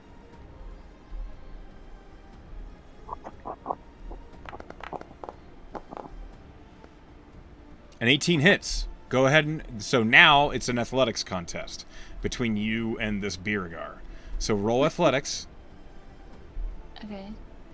I hope this works so much. And Stash I the beer in the will bag. Roll athletics for this Beauregard. Okay, let's see. You do have disadvantage on this because you're drunk. Oh, S- that's okay. You're about to roll big. okay. Big rolls. Big rolls. Wait, I roll again? I rolled a 4. Yeah, I rolled you an have 8.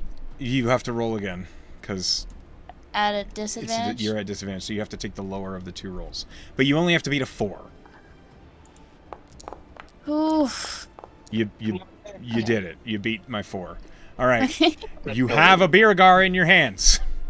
He's like got the beer bottle over his head. He's like struggling to speak even. What do you do? I'm getting tired of you, you little shit. Get in my bag. And I try and stuff him in my bag. You can put an item away as a free action. So wait, what? you have... He fits in the mouth of your bag because he's a small creature. So Yeah. you just... You put him in your bag of holding. That's your pet. Or your roommate. Well, there are other things that'll happen. Depends if he can breathe or not in there. We'll find out. The Biragar is no longer in the playing field. Thank God. That was amazing. He kicked my ass. He did. You had your bell rung.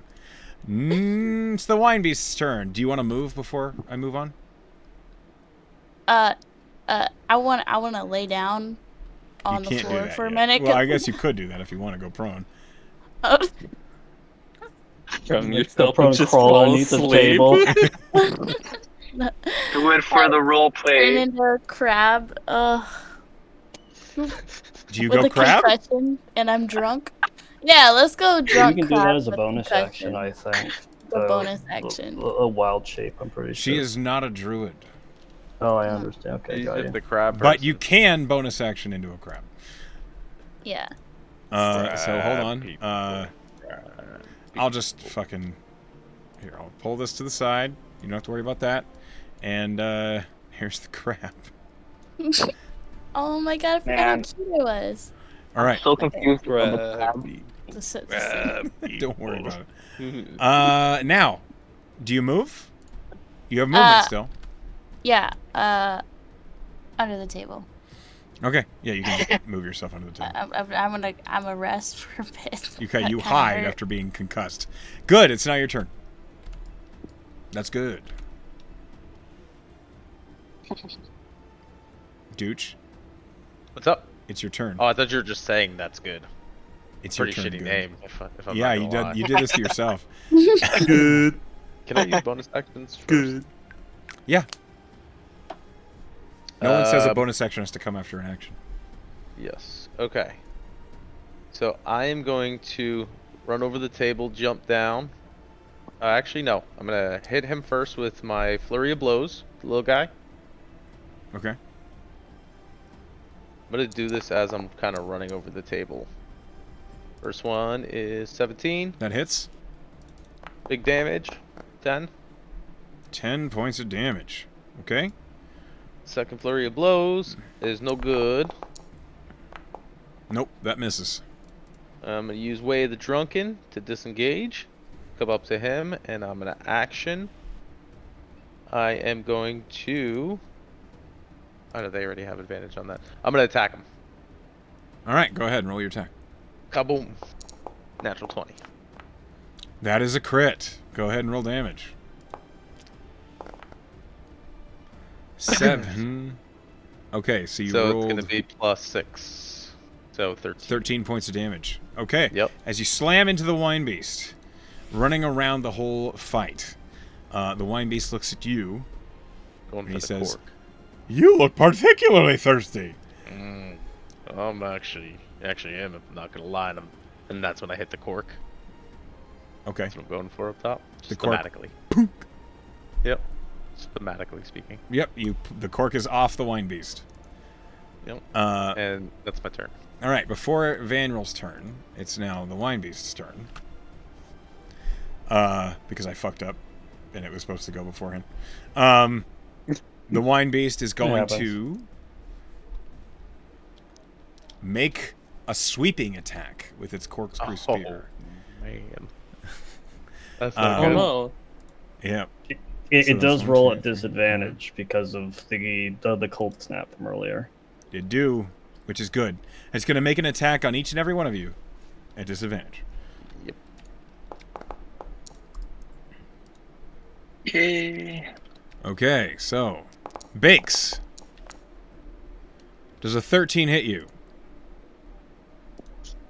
I doubt it. No, it doesn't. Leopold, does a 7 hit you?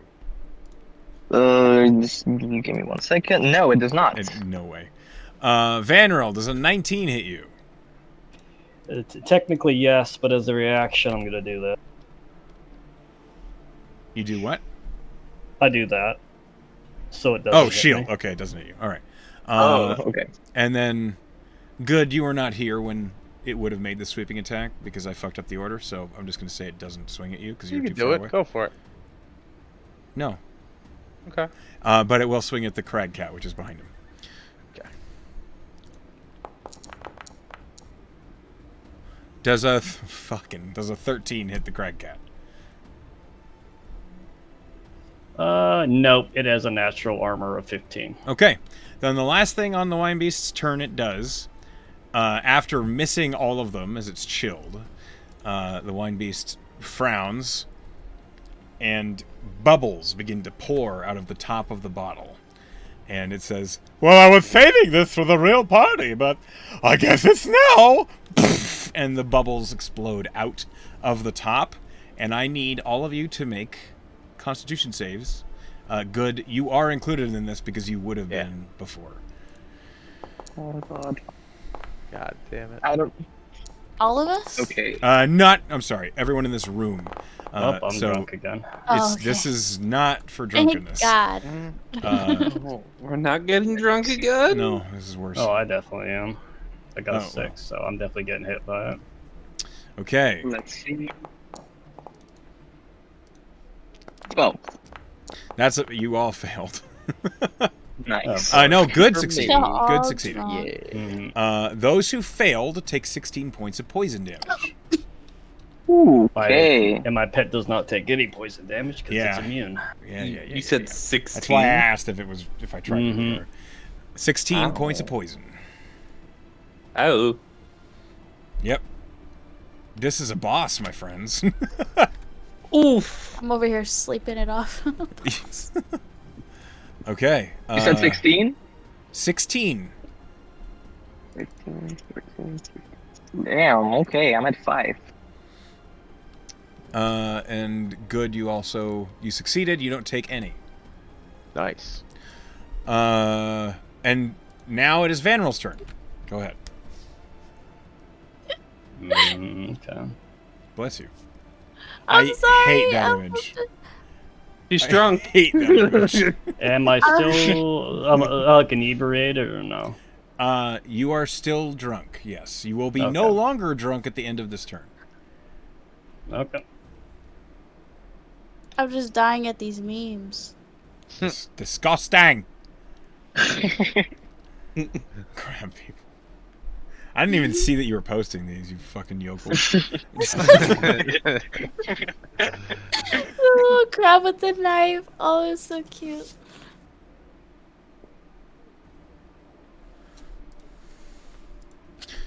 Alright, what you up to, Vanrill? I'm trying to see what action infused item is. It's just, you just say you're doing it, and then it depends on the item. Yeah, it is a special action usage, so I guess what. Let's see here.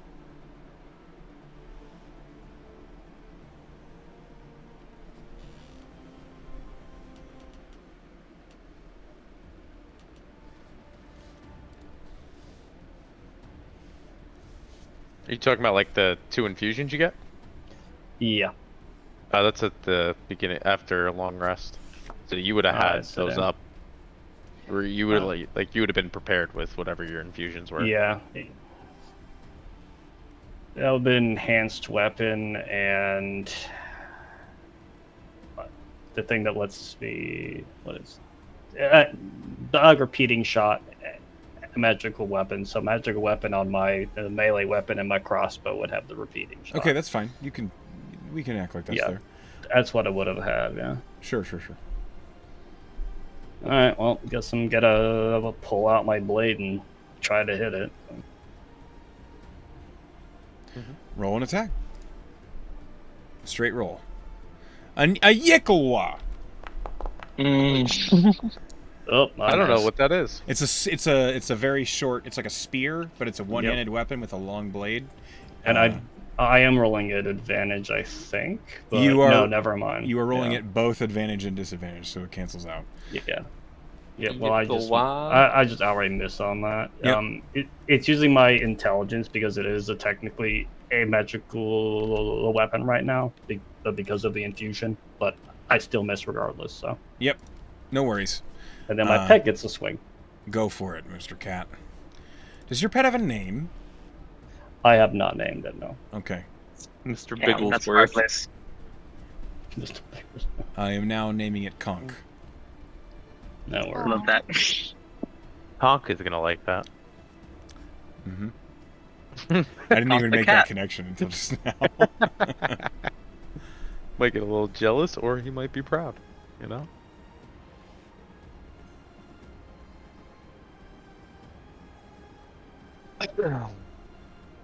I love this wine bottle monster. So sassy. Almost as much as I love the little beer dwarfs. The beer dwarfs are my favorite thing ever. You like the beer cigars? Yeah, the beer gars. I love them. There's lots of different ways this one shot can Well, happen. I have one around if you ever want to pet him. Yeah. You do have one. I do. I know how All right. Oh, I'm definitely trying to hang out with him after this. fun. You get a +5 to your attacks as the Crag Cat. So just roll a d20. Yeah. It is an advantage because of Bakes and you and Good. This thing's surrounded. 18 hits. Go ahead and roll damage for the Crag Cat.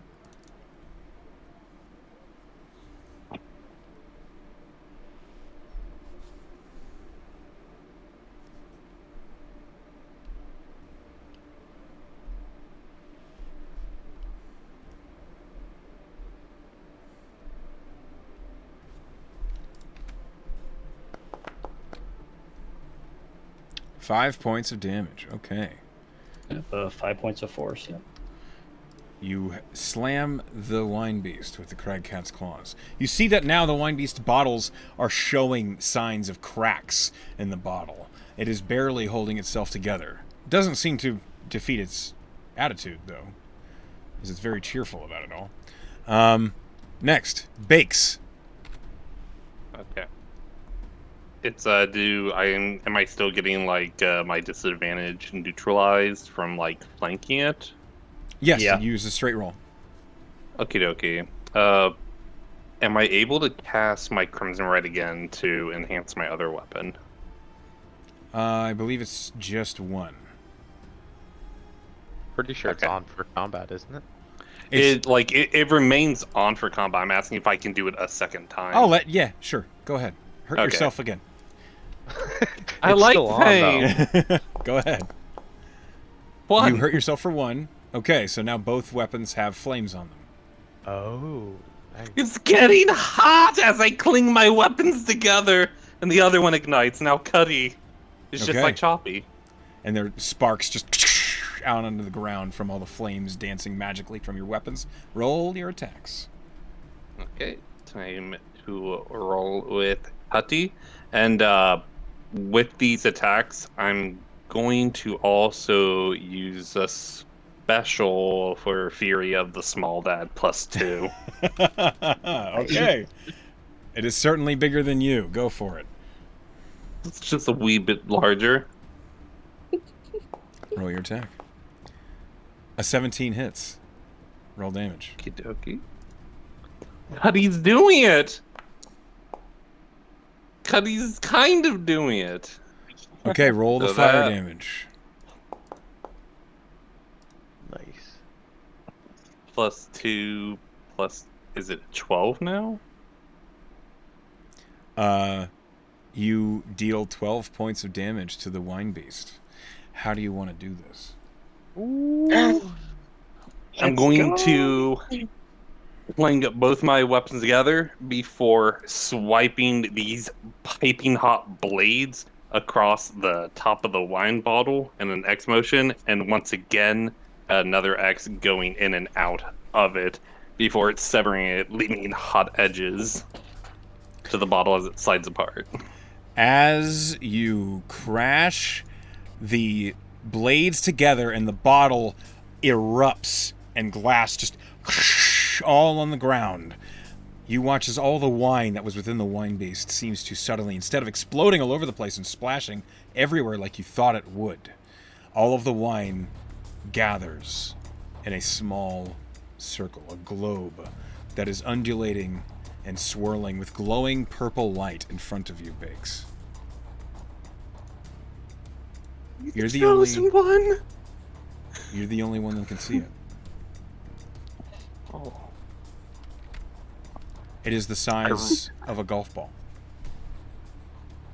I reach out with Putty, who did the final blow, and give the orb a little poke. Okay, all right.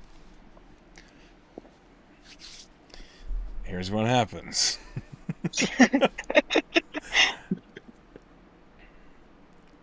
Suddenly, the entire room fills with wine, emerging from what was nothing, and suddenly wine is everywhere, filling the room, filling the entire tavern. A cascade, a deluge of red wine sweeps all of you up off of your feet. I need everybody to make athletics checks, please. Everybody, including Crab.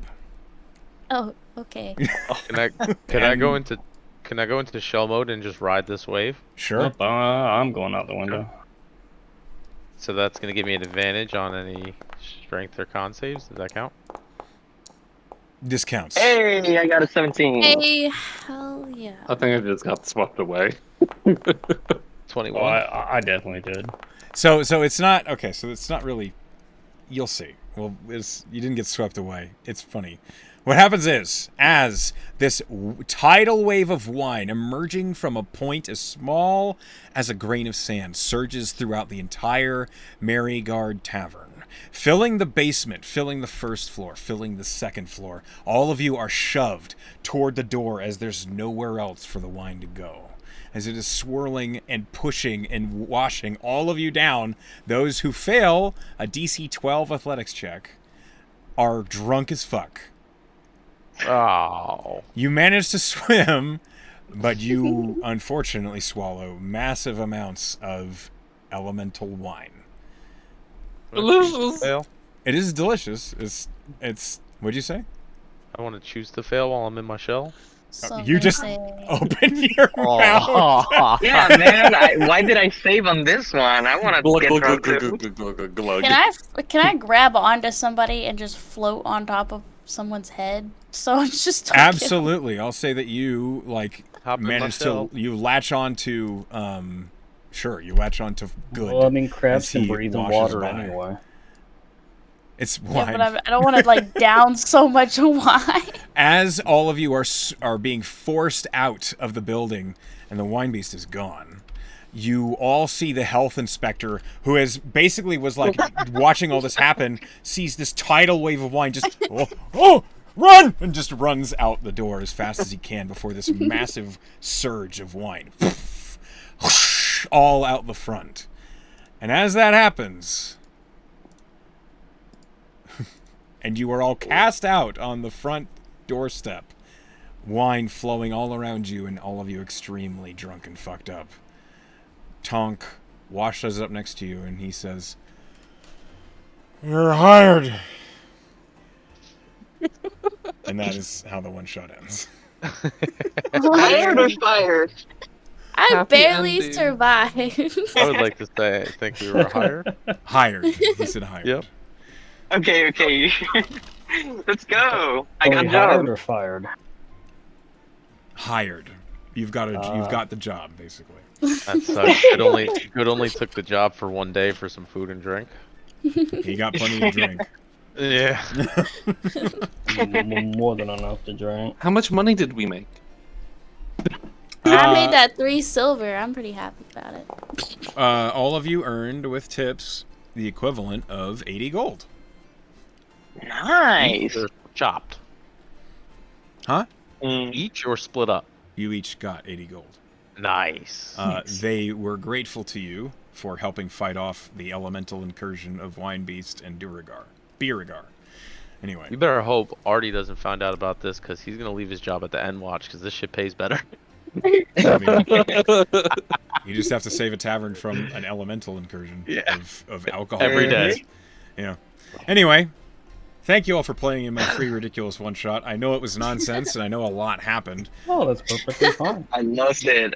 I It was loved it. really fun. It was really It was an good. adventure. You can have a dog tax in the meantime too. Behind Perfect. me. Nice. If You know have what? My camera on, you can see my big dogs. I love him. He's so cute. She's a big girl. I kind of want to pop a bottle and serve myself a little wine glass or something right now. I'm in the mood. I mean, yeah. I'm Much more wine really do you about need? to go over to my friend's house. The small dog Hey, is look, Taco. look. Get my Leopold- kid Taco and some ginger. wine. Leopold probably doesn't need it a lot more, but I do. That's fair. Mm-hmm. Anyway, I want to thank you all for playing with me. I hope this was a good taste of what kind of DM I am. Most of my absolutely. adventures are not this fucking bananas. Most of them have. Well, this one in particular is all about rolling to see what happens to the tavern, and which is one of the reasons why I like this one shot so much, is because no two run-throughs of it are the same. I post games all the time, so make an effort to take a look, and I post them in my Discord a lot. I will always post them like for availability wherever if we keep this chat up, I'll post them in here, and For sure. I hope to play with you all again. Alrighty. Same here.